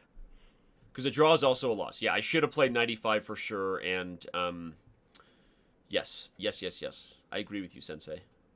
Hey, where'd your camera go, Danny? You're no signal. Apparently, it's got like maybe it's got like a timer or something. I have some flashbacks to the old TVs that we had. Yeah. I think something Aaron did. We recently used this camera to record locally on like the SD card, which is different than how we're kind of hijacking the camera via like an HDMI, right? USB. Anyway, long story short, for tech streaming purposes, sometimes when you reset to like the SD card, it changes the video settings where the video can turn off after like an hour of use or something. Anyway, there you go. So. Okay. LOL. So guys, LOL. Turn on my lights so I can actually see you guys. Okay. Yeah, I lost the tracks here somewhere. I figured I can play very aggressively, and that's my best chance against Danny. So, and against stronger players, but it didn't all come through. Okay. All right. Well, here we go. Next one. Thank you, sir. All right. Okay. I've left computer audio. I'm about to jump back in to the fray with a rematch. You guys ready? The only thing really missing from this stream is music, right? But I was balancing dual audio tracks with Zoom and this, and so I didn't have time to set it up. My deepest, sincerest apologies. So you're just gonna have to listen to the lovely sounds of Tommy Shelby's jokes in chat. And or, you know, I don't know. All right, so I'm going to an Italian now, mixing it up a little bit because I want to see a little more of his repertoire. When it comes down to the wire, when the adoption is on the line, assuming I can get there, if I can continue to put myself in position to win, given the good old sports cliches, I just want to take it one game at a time, Coach. I want to put my team in a position to win. And no matter what, we're going to leave it all out on the field, on the board. Right? We play to win the game, unless it's a tie. Because in chess you have ties, which doesn't make any sense, especially for this Alabama head coach. Why do y'all even play the game if you have ties? That's true, GBC. No one uses the term lovely to talk about Tommy. Although he did get 5 subs today. Why are we talking bad about Tommy? Let's not do that. Tommy is doing his best in his life. He's living his best life. I'm playing my best chess here today. Don't fool yourself. I want to adopt him. I want to show myself that I can do something in my life, that I can set a goal and achieve it. Okay? Ever since the first line of what you can see on this shirt happened, all of my goals went out the window. Along with whatever self-respect, remaining, continuity in my hairline, and everything else. Okay? Alright, so we will play a typical kind of Italian. ChessTube TV. What's up? Thank you. Thank you for the sub.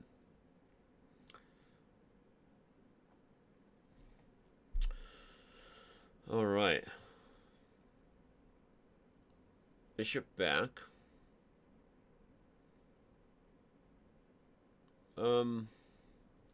He's playing a little bit tentative here. I don't actually think it's his best approach. I'm going to play b4.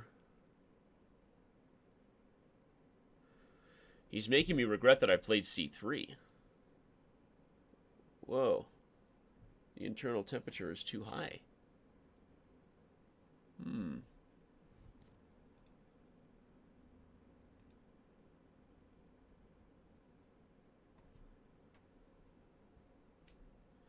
Switch cameras for everybody. Switch cameras. That's what happens when you have a pro streaming setup. You know what you have? You have a backup Logitech camera. Boom! Right? People are like, Dan, what happens when your camera goes bad, bro? Your stream falls apart. And you know what I say? Backup cam. Backup cam. Actually, no, I got really lucky with that. That is the honest truth. I should have played Bishop G5. What I was going to say is, I'm kind of regretting playing C3 with where he played, because I would have played the knight C3, Bishop G5, straightforward stuff. This has become not the cleanest Italian. I don't think Robert is going to be super proud of this Italian, if I'm totally honest. Let's do it.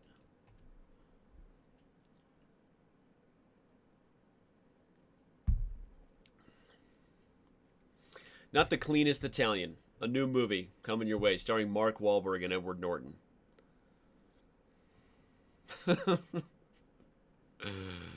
LOL. I thought that was funny. Okay, you guys didn't. I get it. I get it. Not the cleanest Italian. I'm gonna try to lower my cam a little bit now that we're fully committed to the Logitech here. Slightly different setup, yeah? What's up? What's up, Hellstorm Angel?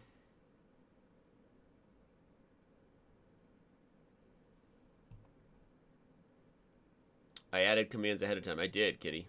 I did, actually. Not the cleanest Italian. No, this is not a clean Italian. This is not the cleanest Italian. Starring Mark Wahlberg and Edward Norton.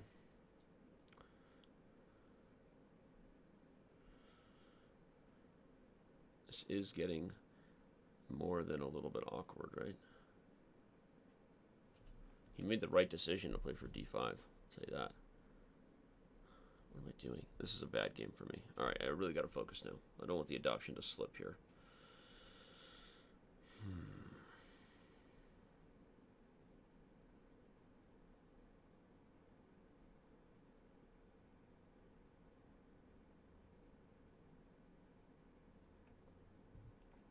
I'm not thrilled about my position at all, in fact.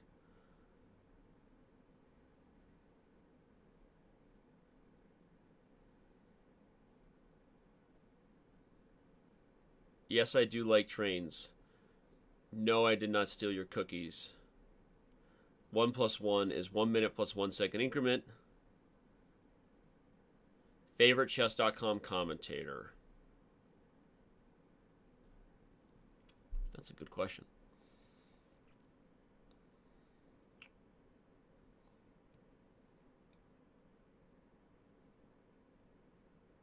You know, so many of them are very different. You know, you've just got all kinds of different personalities. It's hard to say who my favorite streamer or commentator, right? That's funny, Monty Hall. I'm glad you enjoy the voiceover extension. I could turn on the extension to play. Ready? I just turned on Danny. The Danny voiceover extension. It's going to be funny for our show. I feel like Burt Reynolds. It's going to be funny. Funny. Cher Ferguson. Funny. That's funny. Yeah, Amon is great. Honestly, Amon might be one of my personal favorites. B6. Because he's hilarious. Danya and Robert, very good. Yeah, that was a horrible... This is a tough position for White. Holy crap, I'm going to have to turn Danny off. It is a tough position for White. It's a very tough position for White. It's a tough decision for White. I hate you, Danny. I should probably put the rook on d1 so that if takes... Keep thinking. It's a critical moment. Shut up, bro. I'm turning him off. I hate the Danny commentary.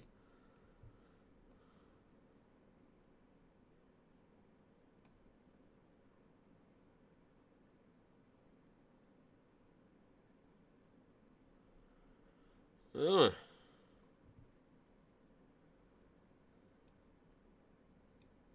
d1. Should I turn on the default one? Will someone please share a link to the Danny commentary for those who want it?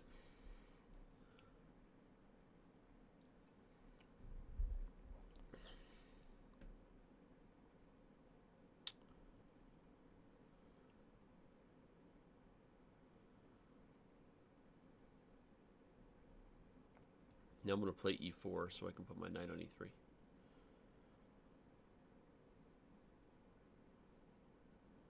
I wonder where I went wrong in the opening of this one. I could also play rook d5 here, by the way, but no. This seems much better.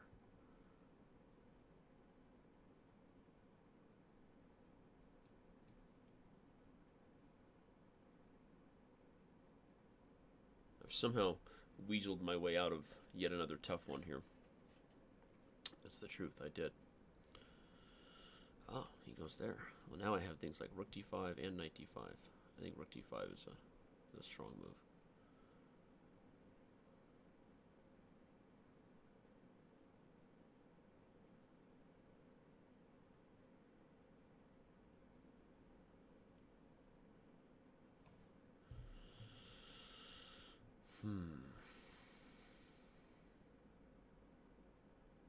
Indeed.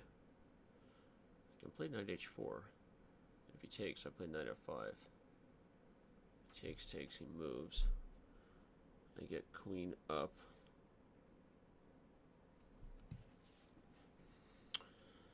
I can play knight d2 and just sit. I can also play knight f5. And if takes d5, he has to move the knight. I win the e5 pawn. If takes e4, what? I play knight d4, right? If knight f5 takes e4,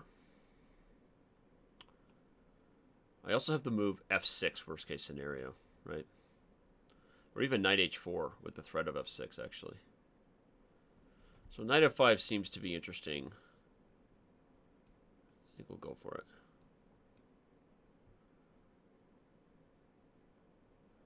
Maybe rook d5 wasn't as strong as I first thought. But if he plays e4, I'm going to play knight h4. That's my idea. I'm threatening f6. This is my idea. Followed by knight f5, and queen g3. Oh, he just quickly moves.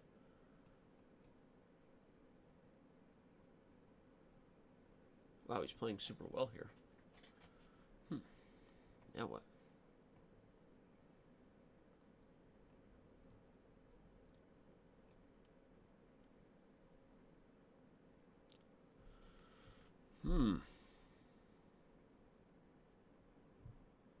I'm nervous.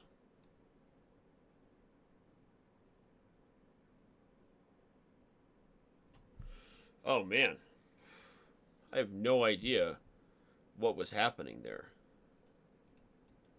Seriously.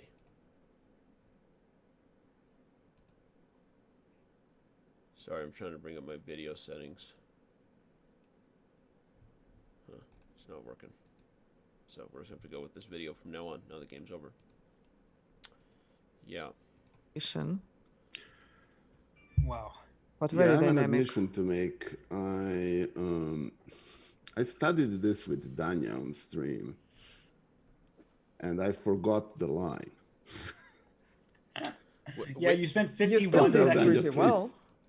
Please don't let Danya. I don't even know which position. Where did I go wrong, Robert? I mean, Okay. honestly, I this just whole need to go bishop to the E3 bathroom. I'll be back. Okay.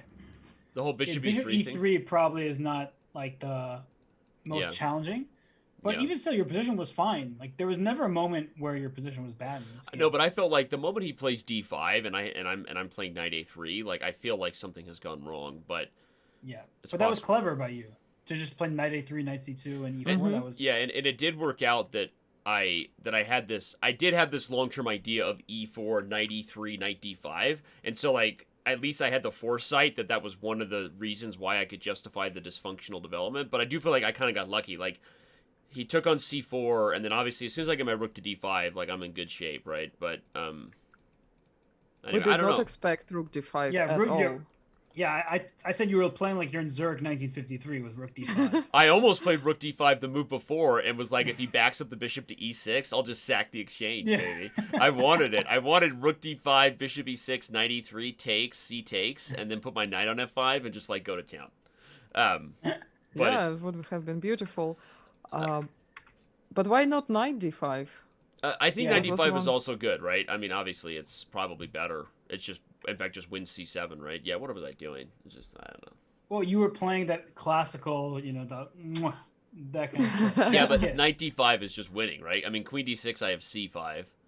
Okay. Yeah, because Knight D5. Bishop G6 was a nice response by Nikola, and he really made it crazy at the He end. did. No, he did. Just In no fact, time. I was sitting here after in the game. I mean, after knight F5, which maybe I shouldn't even do anymore on bishop G6, but I played knight F5 and I did calculate the whole line with E4, knight H4 with F6, and I thought it was over. But he plays E3 and queen E4, and I was like, holy crap, what is going on in this position? Like, because like he's threatening queen C4. Like I take G7 and play knight F5, but I mean he's got queen C4, he has E2. Like the position became a total mess. Yeah, it did. So obviously, But maybe not taking on g7. Maybe Yeah. immediately knight f5. Okay, yeah, maybe, or even queen G3, huh? But okay, yeah, knight F5 is maybe better because you have this E7 square. I hit the E3 pawn, but he's still gonna play E2 though on knight F5, like knight F5 E2, and if I have to play rook F2, and then if rook e8, Maybe you knight can take G7. on g7 with the knight. Interesting. Okay. Yeah, it's hard. I mean, you guys both didn't have that much time, and it was getting pretty wild. But it felt like something just was going to happen either way. I mean, it's such a hectic position. But yeah, Yeah. Nikola, you did play it well, though. I mean, there were clearly moments of inaccuracies that allowed Danny to regroup so nicely. But you handled the opening stage well. You just clearly spent too much time with like playing A6. You spent 51 seconds. It's clear you didn't remember what you wanted to do. Yeah, I remembered that Danya was telling me that I also need to- will quickly use the bathroom. Yeah, Go that for I it. was supposed to play A6, D6, and H6, and I couldn't remember the move order, and I didn't expect Danny to play this, so I didn't get the chance to refresh. And what happens when one acquires too much theory in a short period of time at not so young age, one forgets the lines. So Right. Yeah, and it is very easy to just mix up lines as well. Be like, oh, in this position, I'm supposed to play H6. But wait, right now H6 is bad. And there's the famous game, Levon Aronian against Vladimir Krumnik from the candidates in 2018, where he played an H3 in an Italian, or was it a Spanish, whichever, it was Italian-like position. And then Krumnik went rook G8, G5, G4, and just crushed him. So it is easy to make a small little move that can have severe consequences. But yeah, Nikola, I was looking during your game that you went from 1700 blitz at the beginning of the year to where you are now at 1950. So your progress has been clear. Yeah, thank you. Yeah, no, it has been, and I mean, my opening preparation has always been the strong side of my game, and but I still have a problem with tactics, and as you know, Elizabeth Pecht said, moving pieces around, I have still some ways to go, but it's fine. I think 1950 is objectively my rating. I blunder a lot and I make lots of errors, and I miss lots of tactics. So I think the score 6-0 is real. I think I still have 6 chances, but we'll see. First 4 games, incidentally, we all prayed into the prep. This was the first game that I actually didn't have on my board for Danny, whenever that was. Wow. Yesterday. First of all, I'm just like, so, I am not worthy. I am not worthy. And no. You are. I'm just trying to maximize whatever chances an objectively much weaker player has, and I enjoy studying openings. So, I've been impressed, and yeah, I mean, obviously, I could tell just based on your time management, like Robert said, that clearly something was off for you in the Italian. I didn't know what it was, and until you said you worked on this with Danya. But yeah, you know, it's been wild, and so still four games to go. I'm not out of the woods here at all. So good luck. All right, let's go for it. All right. So I'm muted. Here we go, everybody. The show continues here. Thanks for being here, everybody. Seriously, the followers are appreciated. I do believe in a future lifetime where my own personal channel focus on some chess educational streams, you know, the stuff that that really gets my juices flowing, that I don't have as much time as I would like. But anyway, thanks for being here. Appreciate it. All right, rematch. And please go give Nikola a follow as well. His channel is, you know, doing a lot of good things and growing all the time. So should we go back to the Najdorf and test it again? I think we should. I'm going to go back to the Najdorf. Actually, no, we'll go a third Sicilian here. So we'll see. We'll go for an Accelerate Dragon and see what he likes, what he fancies. So you're going to play Maroxy Bind? Okay, he is. So this stuff is something I know relatively well.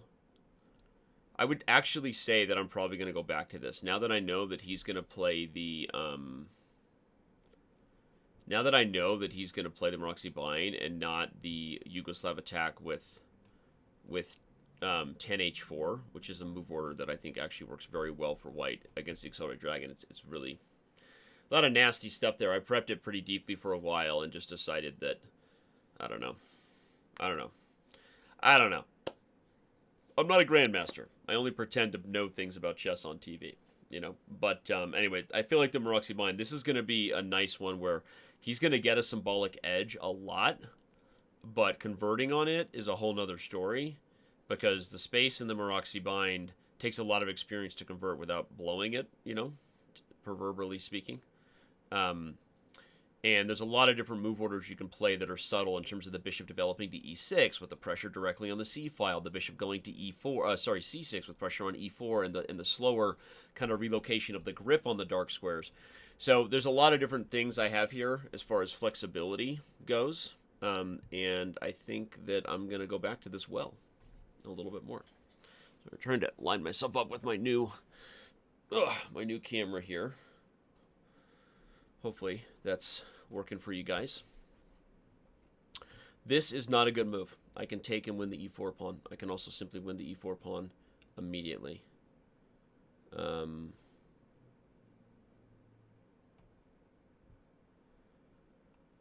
I think I'll just take e4 immediately. There's like no reason for me not to.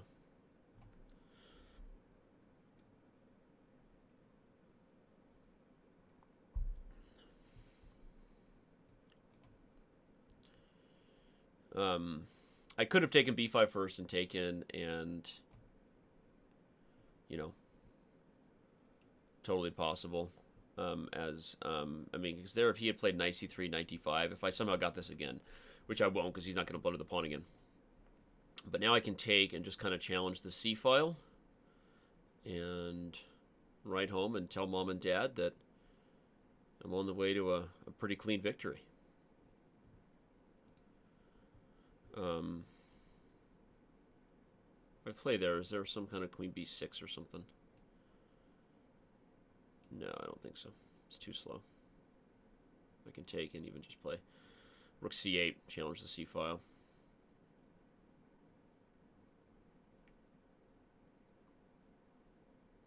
It's possible I could have played b6 and rook c8, try to get a piece to c5.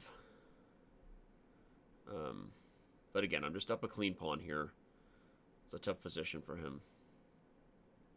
Frank Rutten, thanks for being here, man. That's an 8-month sub. And Chewy, thank you so much.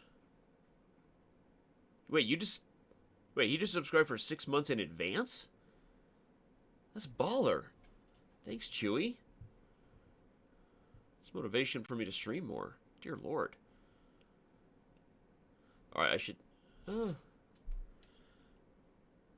be a little bit careful in terms of the technique, right? No, I think I can just trade. Challenge the C file. And if he challenges the C file with a queen trade, then I'll capture and play B6. Oops, I forgot that doing that moves your piece back. So,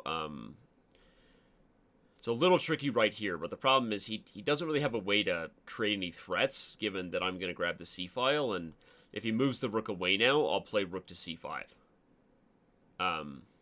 So he trades. And what I was going to say is, if he had moved the rook away, I had rook C5, right, in this position. And then I can play B6 and just kind of hold tight, and so now he plays G4. That's aggressive, to say the least. He's threatening G5. Wow, I have to be a little bit careful here, huh? I mean, I can move the king. So there's all kinds of moves here. There's queen c1 check, and on king g2, like e5, takes, queen takes. There's like, God. There's also just h6, because if he plays g5, I take and then have queen c1 check at the end. So for now, I guess I'll just play h6 to kind of just hold tight.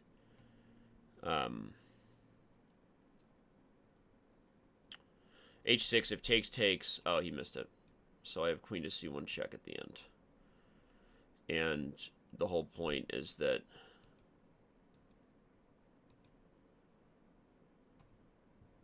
I'm winning the g-pawn. He can play queen g1. That would save it. But then I can... Oh, wait, crap. Oh, man. Uh-oh. I messed up this position big time. I didn't go deep enough. Uh-oh. Takes. I have to move the knight. And then he takes b7. And it's not so simple at all. Actually, he wins.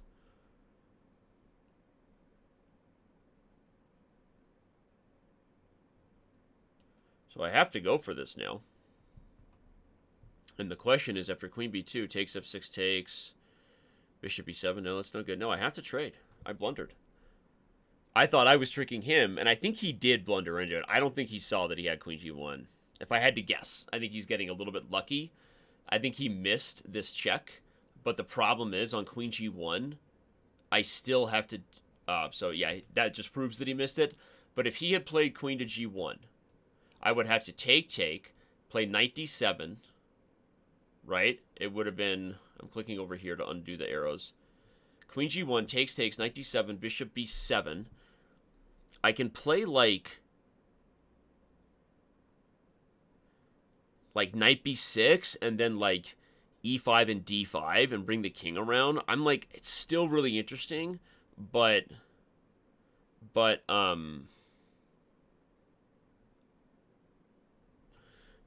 it's not that clear.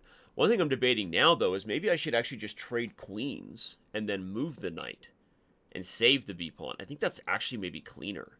If queen g5, bishop b7... No, I have queen b5. No, it's good for me. Yeah, okay. Queen g5, he'll take b7, and then I have queen takes b5, so... I was considering whether I should trade d1, move the knight, and then play b6, and like I'm just holding all the dark squares, and that's also winning, but takes a little more technique. This way I win not just the g5 pawn, but the b5 pawn, and probably the b2 pawn with it, because of the double attack at the end. So,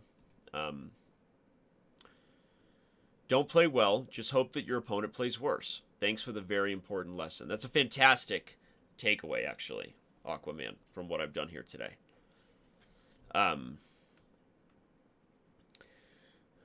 Yeah, but Alexander Lenderman has a fantastic video series on avoiding the mistake that I just made there. In fact, that just reminds me, I need to reach out to Lenderman about doing another video series. What am I doing? Seriously, this is like my personal channel. I don't got to do that stuff. All right, I'm telling you right now that Alexander Lenderman's video series is called a quiescence error.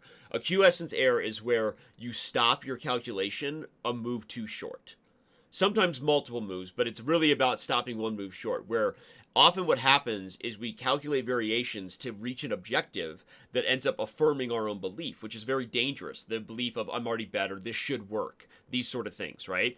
And quiescence errors and the psychology that goes into like what I just did there, where I actually missed queen g1 because I stopped my calculation at queen to c1 because I was winning the pawn.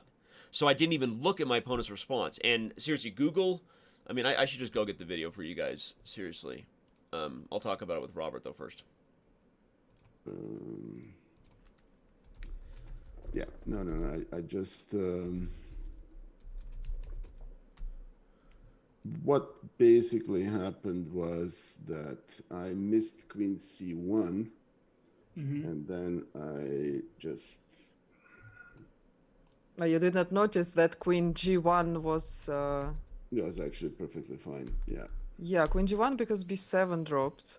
I thought maybe you missed that b5 is hanging and you wanted to keep the queens.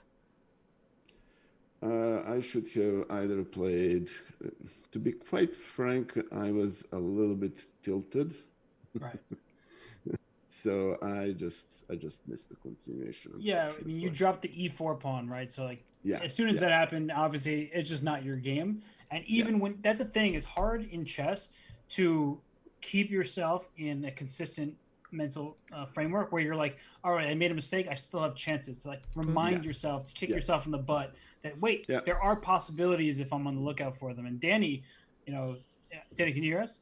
Yeah, I can hear you. I was actually just sharing what you're about to say, which I was elaborating that I made a quiescence error according to Alexander Lenderman, which the psychology, especially for those in Nikola's chat, I just shared a link to a video series. So what ends up happening in forced lines is you end up calculating, and it can be very dangerous when you calculate to affirm your previously held belief, like I should be better and this should work. So I calculated queen c1 just like I stopped your line because like, oh, I win the g pawn, but I stopped right there instead of actually seeing queen g1 as a response, right?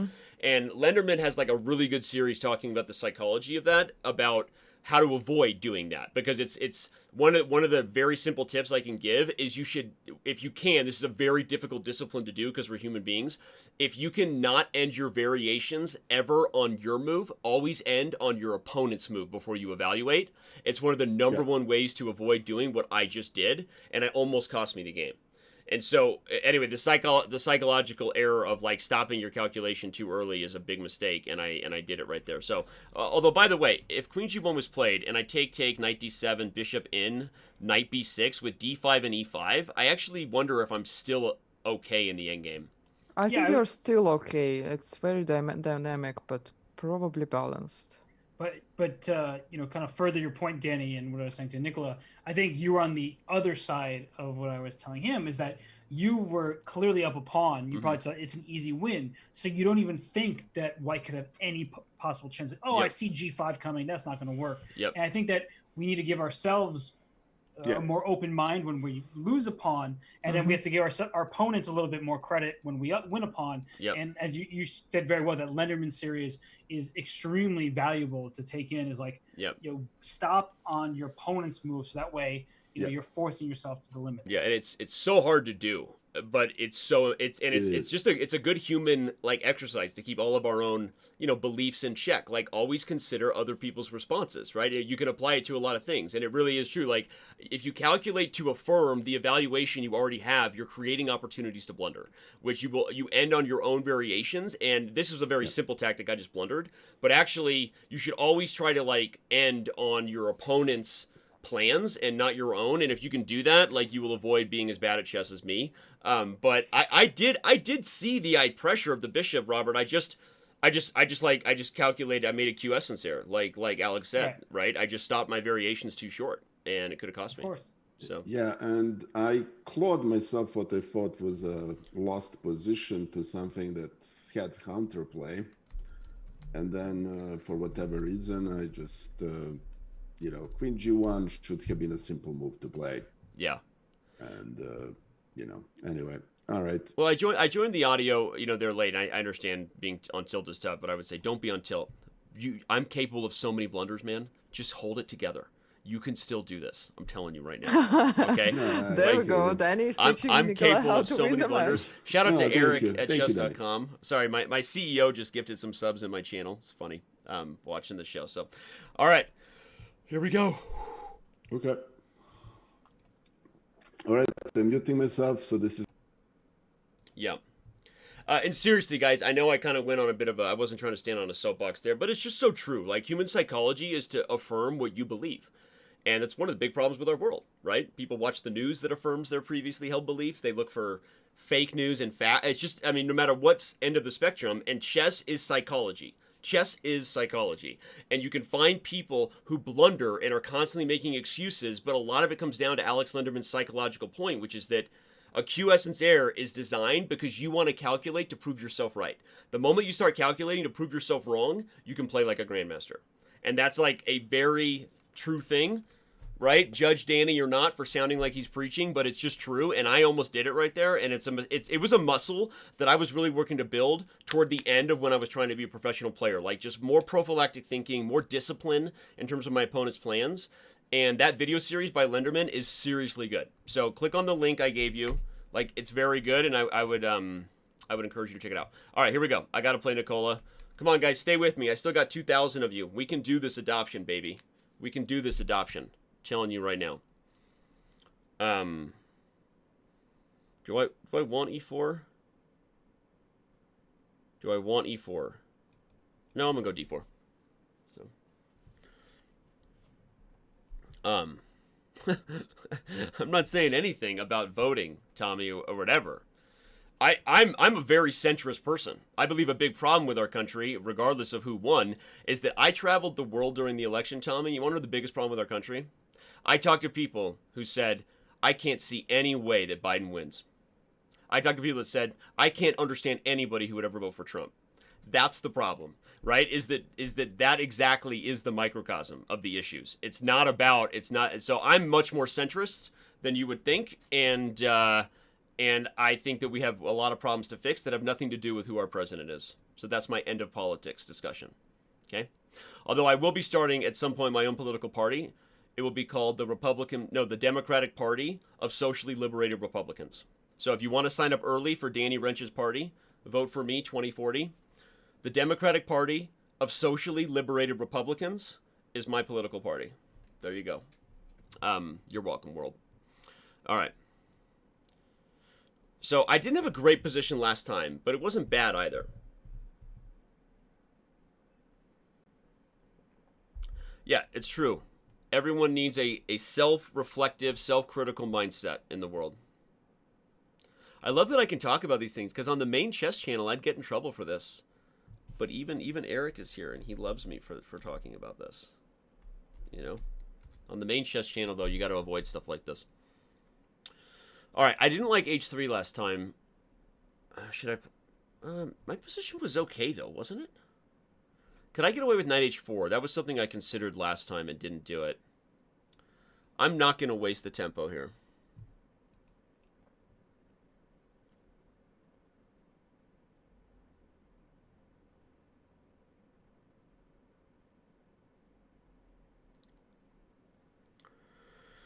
All right.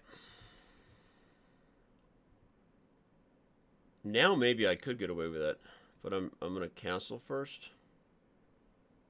I'm trying to improve slightly on the move order here.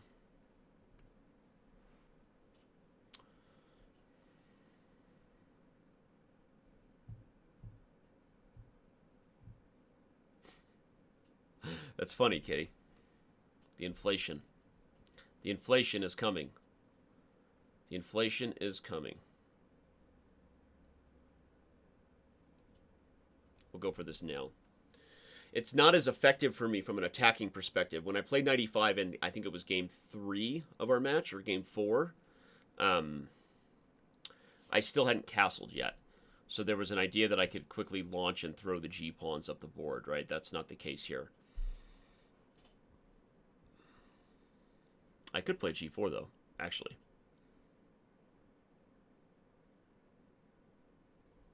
By the way, is that a funny... Is that a funny... Did you just make a very funny move? You have ideas inside of you? Okay, let me see them.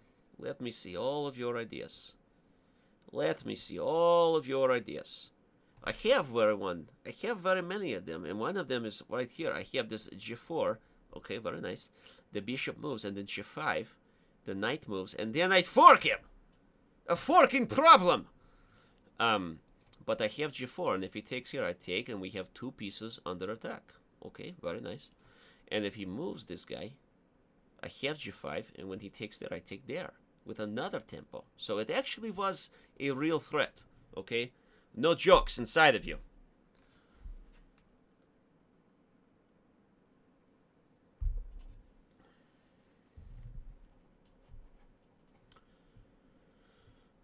Well, Kitty, I'm hopeful to disappoint him then. Right? There's the prep, and then there's the execution. We all know that. So, Nikola has prepped a lot of London, but I've also played a lot of London. That sounds like something a bad guy would say in a movie. You've prepped a lot, but I've played a lot. I sound like Job from Arrested Development. Michael, I'm your brother. I love Job. Okay, if a5 queen moves, I'd have to trade. If knight f3 takes, b2 falls. So I have to be careful here. Taking d6 is attractive because it puts the rook on a really awkward square, right? Doesn't seem ideal for him. Michael, I'm your brother. Does that mean anything to you? Takes a5, queen moves. I can play b4 and rook a3. I don't want to. I want to be patient. I want to learn how to live, Dad. I don't want your life. I don't want your life. I'm down on time. I got to speed up a little bit. I have to make these ideas come out of me. Very nice.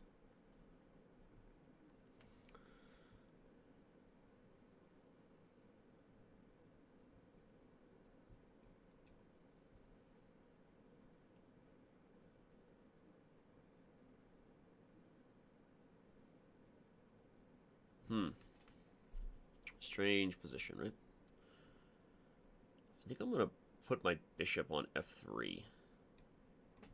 Kind of weird, but I'm trying to stop this, like, weird counterplay on e4. And if he plays rook a6, I'll play b4. Yeah, like, I'm not exactly sure what he's doing anymore. I'm going to play rook a3. With the idea of queen a1, I'm just unpinning. I'm going to play b4. I'm just slowly manufacturing. This is normally a minority attack position where black needs b4. If he is b4, he's winning. He's better. But he never achieved the pressure that he normally gets. What's up, Chess Ninja? What's up, everybody who's here? It's been an awesome channel, awesome show today. You guys have been super supportive, and hopefully you've enjoyed the chess. I'm trying to adopt a son. My wife and I put a lot of thought into it, whether we were ready, you know, whether we could provide a stable home for the process of an adoption, you know. and we felt up to the task. I also asked my oldest son, today's his birthday, and he said he wanted nothing more than a baby brother. I know what you're thinking. Nikola would be older than my son, right? But when it comes to spiritual family, the new kid starts at the bottom. So I love you, Nikola. But if you come in, you're the baby of the family, and you got to look up to your big brother, Zura, and sisters. Hopefully someone can clip that and share it with him. I'd really appreciate that. What's up, podcast engineer? That's probably true, Mike Rue, but also this isn't a place for a political discussion. I gave you my thoughts because I have the microphone and you don't. Sorry. I don't really want to get into politics at all. Maybe one day, like I said, when I launch my own political party, the Democratic Party of Socially Liberated Republicans. It'll be fun. We'll talk about it then. All right? So, like, give me, like, 20 years, and then we'll have politics on my stream. All right. I'm sitting tight here. It's an easier position for white to play. That's the thing. But pressing is another matter, right? It's not so simple. I don't know. Give me the acronym for it.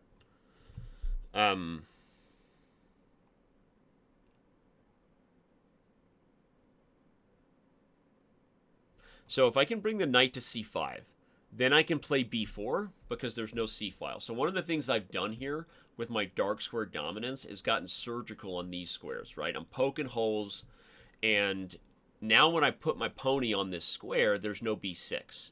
So positionally, the whole point here is that black in a minority attack structure, which is where you have 2 versus 3 on the queen side, he needs a way to pry open the file, right? Otherwise, all these pieces over here are just kind of focused on granite, right? So that's the other move to play. He's offering a trade because he kind of doesn't know what else to do. It's probably not that bad for me to take it either, but then I lose out on my plan to put a knight on c5, and I really like that plan. I really like that plan.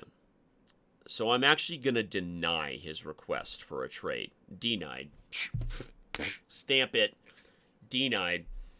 A lot like how Tommy feels all the time. Denied.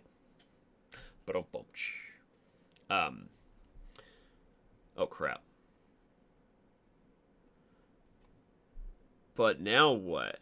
I wanted to play f3.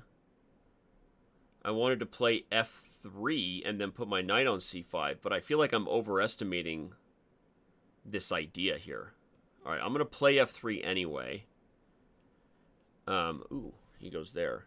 So now maybe I have to slide my queen back to be in a defensive spot, right? To be aware of what's coming. The sacrifices are coming.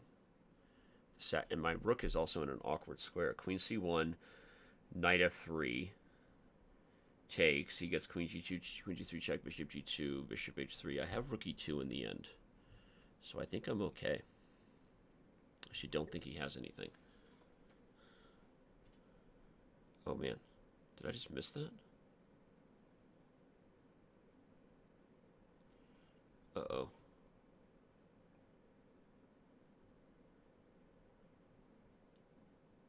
I'm in trouble. I'm in big trouble. Oh man, I gotta focus.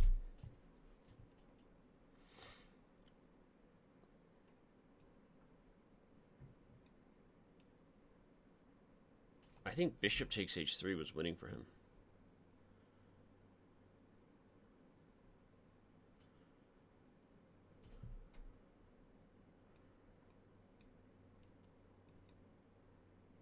No, no.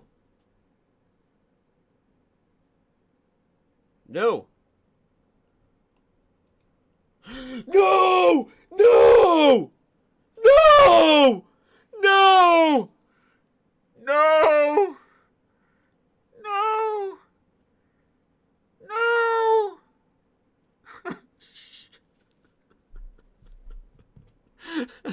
Oh man, I just completely fell apart in that game. I completely fell apart in that game. Oh, knight b3, what a bad move. I just didn't think he had anything over here. But this is like literally goes to show you chess principles. Look at what I did with my pieces. I put them all on the wrong side of the board.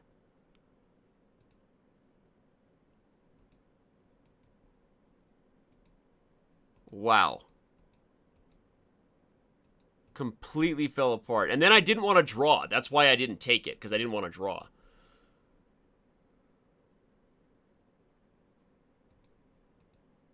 Yeah. Oh my god. Alright, I gotta turn back the audio. I gotta go face the music over there. How do you feel that game went? Me? Besides the fact that you won. It just turned around so quickly.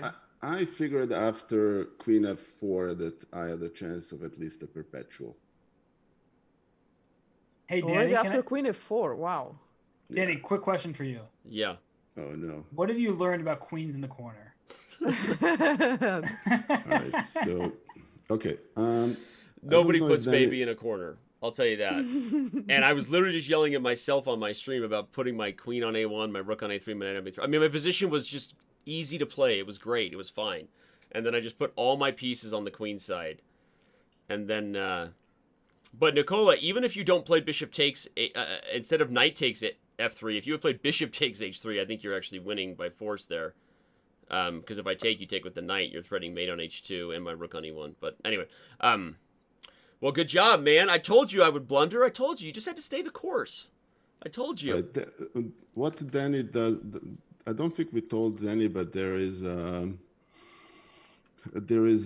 consolation prize. Subs coming. Which is 50 gifted subs to the channel. Okay. And what do I got to do to earn that? We gotta play That's a consolation prize for losing. Well, oh, okay. I didn't know that. Oh my god. But thank you also you. half adopted, Nikola. Oh my god, you just gifted 50 subs to the channel. Sorry, I wasn't even watching my chat. Nikola. Yeah. You're the man. Thank you so much. You know what's the best part about those gifted subs? I dodged them. That's actually an easy fix. Oh yeah, there you go. Take that. Take that, Robert. No. I'm much happier. Oh, no. Now people can be like, see, Robert does love Danny. He subscribed to his channel. And it's all cousin Nikola. It was not by choice. Actually, what I'm going to do, so we have a joke out of it. I'm going to give Robert a 12-month subscription. Oh, I love it so much. The best. No, he can't even get out of it. That hurts. Nikola, you played fantastic today. Honestly, I know this game. Yeah. This game is the only game you won, but there were 2 or 3 games where I definitely got away with one, and I seriously, I definely wanted. But once I got to 6, and I was like, I could do this. Like I could actually do this. I wasn't sure at the start that I was going to be able to do it, but then you did it. I feel like maybe you did it on purpose. You got my hopes up, and then you snatched them away. No, what happens with me, unfortunately, is that I blunder, and then if I manage to play a game in which I don't make any serious mistake, then I usually get away with.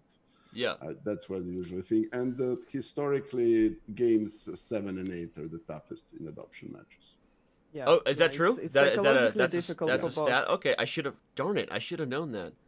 I should have known that coming in. You should have asked MVL. I should have asked MVL. That's true because I think I've done well. That makes sense. Because he also plays London, right? Yeah, when you played knight e4, that was a really good move because I married myself to this idea of getting a knight on c5. So then knight b3 was just a horrible move, but if I take on e4, you're in a good position, you're solid, and so like you definitely you pushed my. Well, Danny, you had one option there. If you took on e4, if you took on e4 there, black takes bishop takes back. Mm-hmm. You could play c4.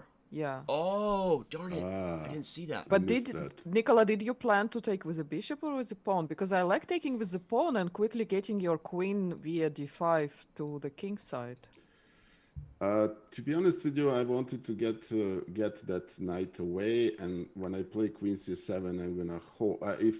If Danny didn't take, and obviously he would have to move the knight, but I was planning on getting into a little bit of a counter Well, attack. and to be fair, that's not like a lucky attack you got. You planned it well, and it's actually a common theme in these structures, right? If white overcommits to the king side, this can happen. So clearly you were aware of that, and you executed. And obviously it doesn't mean I had to blunder away the game totally, but you still put yourself in a position to do well. As soon as you play Queen F4, and then I was like, wait a second. Uh-oh. So I was like, I thought I could get away with F3, but I think I'm already in big trouble, and I should probably... Rook E2 is I have to probably play better. Rook E2, for sure. Yeah. And Nikola, on your part, from a match strategy, I was saying with Maria earlier that you kept the games going. Like, with the exception of maybe the previous game when you blundered E4, you were really in the games throughout the entire way. I mean, game one, you were just outright winning, and you missed Rook takes C2, but it felt like you were going toe-to-toe throughout, and then there were some critical moments, either a remaneuvering that you needed to find or a tactic that just went Danny's way. You were really staying in all the games, and I thought that was boding well for your chances, because Maria asked, what do you think is going to happen? Let's make a little bet on it. And I didn't answer on purpose, but I told you I would be honest about my what I was going to say. I was going to say that your chances were very good because you kept prolonging the battles, that if you put everything together, it felt like you would get at least a draw in one of the games. And, well, Danny, you didn't take the bishop in the last game. Were you trying to play for a win or something? Like, what was that about? In which game? Like the last move of the last game that you played with. Oh, yeah. No. A draw, the adoption's over. I mean, you're losing anyway, but yes, the draw is... if I play Rook F1, he has Queen H3, Queen G3, right? Yeah, exactly. Nikola, would you take a draw here, or would you play for a win? I would take a draw. I'm relieved. I went to Alexandra Botta's school of winning these matches. You should. You just have to take it. You should take the... I knew I was busted, and I was like... So I just panicked at the last second. I was like, he has a perpetual. So I played, I mean, one secret, I thought maybe I was going to get like some sort of pre-move or something. Or if I play F4, maybe he'd like play Queen H4 and I get out. Dirty. I mean, F4 was my only chance to like trick him, but obviously it loses, right? But anyway, Nikola, you played great. And I knew. Thank you. I knew this was going to be tough. And it was, and I failed, so it was tough. but I would do this again. Honestly, this was a lot of fun. I don't know if you take rematches, but Danny, did you expect it to be as tough as this, or did it meet your expectations? I think this was about what I thought. I thought I would have good chances, but also it's hard to do. It's hard to beat someone 10 games in a row. Especially Nikola comes super well prepared, so it's not like. I think sometimes, like Hikaru said it best yesterday when Robert and I were doing commentary, sometimes there are stylistic differences between players that make it even more lopsided than it might otherwise be, right? So, like Hikaru for Hikaru was a super tough person. I think Nikola being really well prepared in the opening, that he's never getting bad positions, is a stylistic difficulty thing for me. Because if he's not getting in kind of like weird sharp positions, I have to be really consistent. And like Robert said, he just kept himself in every game. And as long as you do that, at some point, I'm probably going to make a mistake, and that's what happened. Yeah, and you need to not just hold the game; you need to win the games, right? So, Danny, if your position's level, you're not thinking, all right, let me keep a slight plus. Wait, how do I actually press him? That was literally why I played Knight B3. I was like, I don't want to take E4. I'm gonna go for this C5 thing, and then obviously horrible decision, but Yeah, Queen F4 was amazing. So, will we see the rematch? I'm more than happy to play Danny whenever I'm first. Let me put it this way: I'm honored to be on the same board with Danny, and that's number one. And number two, to have a commentator, the same commentators that commentated, SEC yesterday. You can't get a bigger honor. So I'm open to doing this as many times. And for the record, this is match number 20. Yeah. Dina Belenkaya had 2 matches, and I had 2 matches against Alessia Santeramo. So I do give rematches. So I'm game to do this anytime. And we also will have a bullet match with you, right? So it's also a second match for me. Correct. I feel special now, even more. Well, Nikola, thank you for your kind words, and thank you for all your generosity. Seriously, it means the world. And thank you, Danny. You're helping. Go ahead. I know how valuable your time is. So sorry. Well, no, I really appreciate it, and apparently I'm just excited. Apparently, Muzichuk said she wants to try to adopt me, and she's one of the few that has succeeded against you. Only 2 people have, right? So that might have to be the next match. I might have to take on Anna. Kitty said in my chat. Or Anna takes on you. Yeah, exactly. Right. Whichever. If she's gonna, join, add a new member to her family. I failed to bring my son his birthday gift today. I failed to give him a new baby brother. Well, it's a half present because it's half adoption that you did. Yes. The papers just weren't signed. I think if these things fall through, it's just like they don't count. So Nikola, you played great. And is anyone going to continue streaming here, Maria or Nikola? I would send you the raid for the awesome viewers I've had here. Yes. Yeah, definitely raid Nikola. Nikola probably will stay for some time. Great. Yeah, I just want to actually take a look at a couple of games. Yeah, I actually wanted to ask Nikola. Robert mentioned at this moment where Danny captured on c6 that it was worse for you to capture with the pawn, and after recapturing for Danny on d4 to push c5. And I think this is a great point that you get position? so much. I want to learn from this too. The move 12. Okay. Yeah, I see that. Yes. Oh, take take with the pawn and then play c5. Yeah. Yeah, I really like this idea because taking with the rook, you are getting into this sort of dry position again. It is really good for you because you have no weaknesses and your bishop on f5 is great. Mm-hmm. But there is also no weaknesses for white that you can play against. But once you take with the pawn, it's really good play with the c5 immediately. Yeah, it's a fantastic point. In fact, now that I see that, it makes me feel a lot more dubious about this variation that I was choosing. That was the whole intention to bringing up what Robert said. I have to give a huge thanks to Andrea Bottes, who basically plays this, and I played quite a few games against her, which is why I know this variation. Nice. So, in other words, Nicola's thanking everybody who did their part in making sure that you didn't adopt him, Danny. Everyone conspired against you. I hope I played some part in it too. You all did. I guess I don't know. I'm gonna.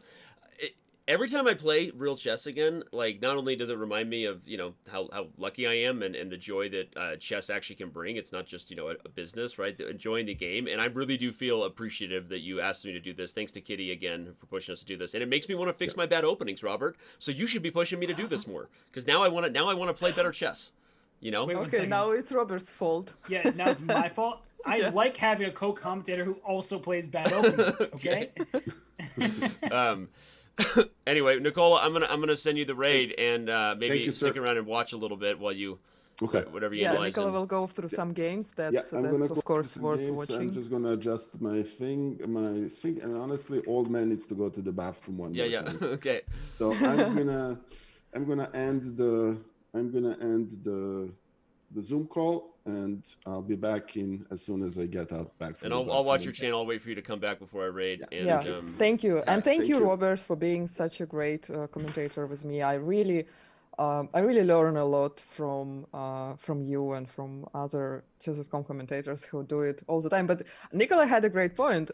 All of us were commentating yesterday the Speeches Championship, and it's just so great to working along you guys and to be learning from you. I definitely would love to do some commentary with you again in the future. So yeah, thank you. No, it was a pleasure for me, absolutely. And I thought we had a great time. I really enjoyed your insights too. And you've been alongside Nikola for a while, so you have great understanding of how he is. Whereas I'm like, I don't know what Nikola's gonna do here. You're like, no, I know him by now. He studied this opening and he's got all this prep down. So it was definitely a joy for me.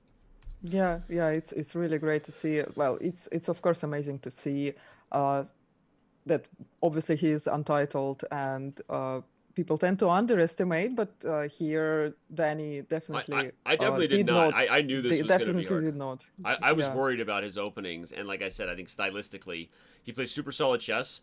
I mean, I think like he said, games 7 and 8 are tough, right? It's one of those things where you know, if I get by this moment, it's like, it almost like, because what happens is if you lose some, you tilt in games 5 and 6, and then you rev up again in 7 and 8. And if you lose again, you tilt for the final couple games, right? I've had, speaking from experience, right? So I think hindsight, I wish I wore a great shirt for this, by the way. Something that just says my kids. Anyway, but I hope you guys had a great time. I would say I listened to the two of you, but obviously I didn't because, you know, I wasn't against the rules, but I'm sure you were fantastic. Thank you, Danny. And anyway. Thank you, Nikola, for letting me have some flex on Robert while commentating the opening part, because Nikola sent me some notes. Actually, what honestly, Danny, this needs to be said. I sent Maria yesterday. This is the lines I found, and we actually, I think, played all of them. Really? Yes. Really? Yes. Okay. Yeah, Well, and, up to like move 12 out of 14. Nikola came well prepared against you, Danny. It makes me both happy and a little frightened, but also happy because I feel like at first, I mean, I was warned. I've been warned about your opening prep, and I was like, all right, well, I'm gonna play and we'll see what happens. But very quickly in the extra dubious ones, like you notice, I didn't go back to the dragon or the scotch again, really. But the other ones, I was like, all right, well, it's solid chess, and at that point, you just got to play, and you eventually got the better of me. So. But even when you went to another opening, which Nikola was not prepared against, other than the Italian, like the Italian was the only that turned one. out even worse. Yeah. And yeah, if the adoption would have happened, then for the rematch, I would have suggested for Nikola to prepare with Robert against you, Danny. But now I think it would be just too harsh on you. Yeah, thank you. To do that. That's a great idea. Maybe we can do it. Okay. I hope I'm not losing a job now. Yeah. All right. Well, all right. Thank you, everyone. Thank you also for supporting the channel. Thank you for helping me become a partner. Thank you for the great match. Thank you, Danny, for finding time. And thank you for, I understand today is your kid's birthday. That actually means a lot. Yeah. It's great. Happy birthday, Papa. Thank you. Well, I appreciate it. Unsuccessful Papa on this stream, but... Yeah, exactly. Oh, man. My wife is your biggest fan. I appreciate that. And like I said, all that makes a good wife happy is me listening to my wife, like you said. So I listen to my wife, makes your wife happy. But anyway, you guys are awesome. Thank you so much. Thank you, guys. Now that you're back, I'm just going to raid you while we're here. I know you're going to end the Zoom call, so everyone. And I'm going to take a quick look at a couple of games. I have a stream series called My Best Losses, which is every Monday at 8 p.m. So this is kind of a small preview of what I'm going to do on Monday. Cool. Awesome. Sure. Awesome. Bye. Bye. Bye, everybody. Thanks.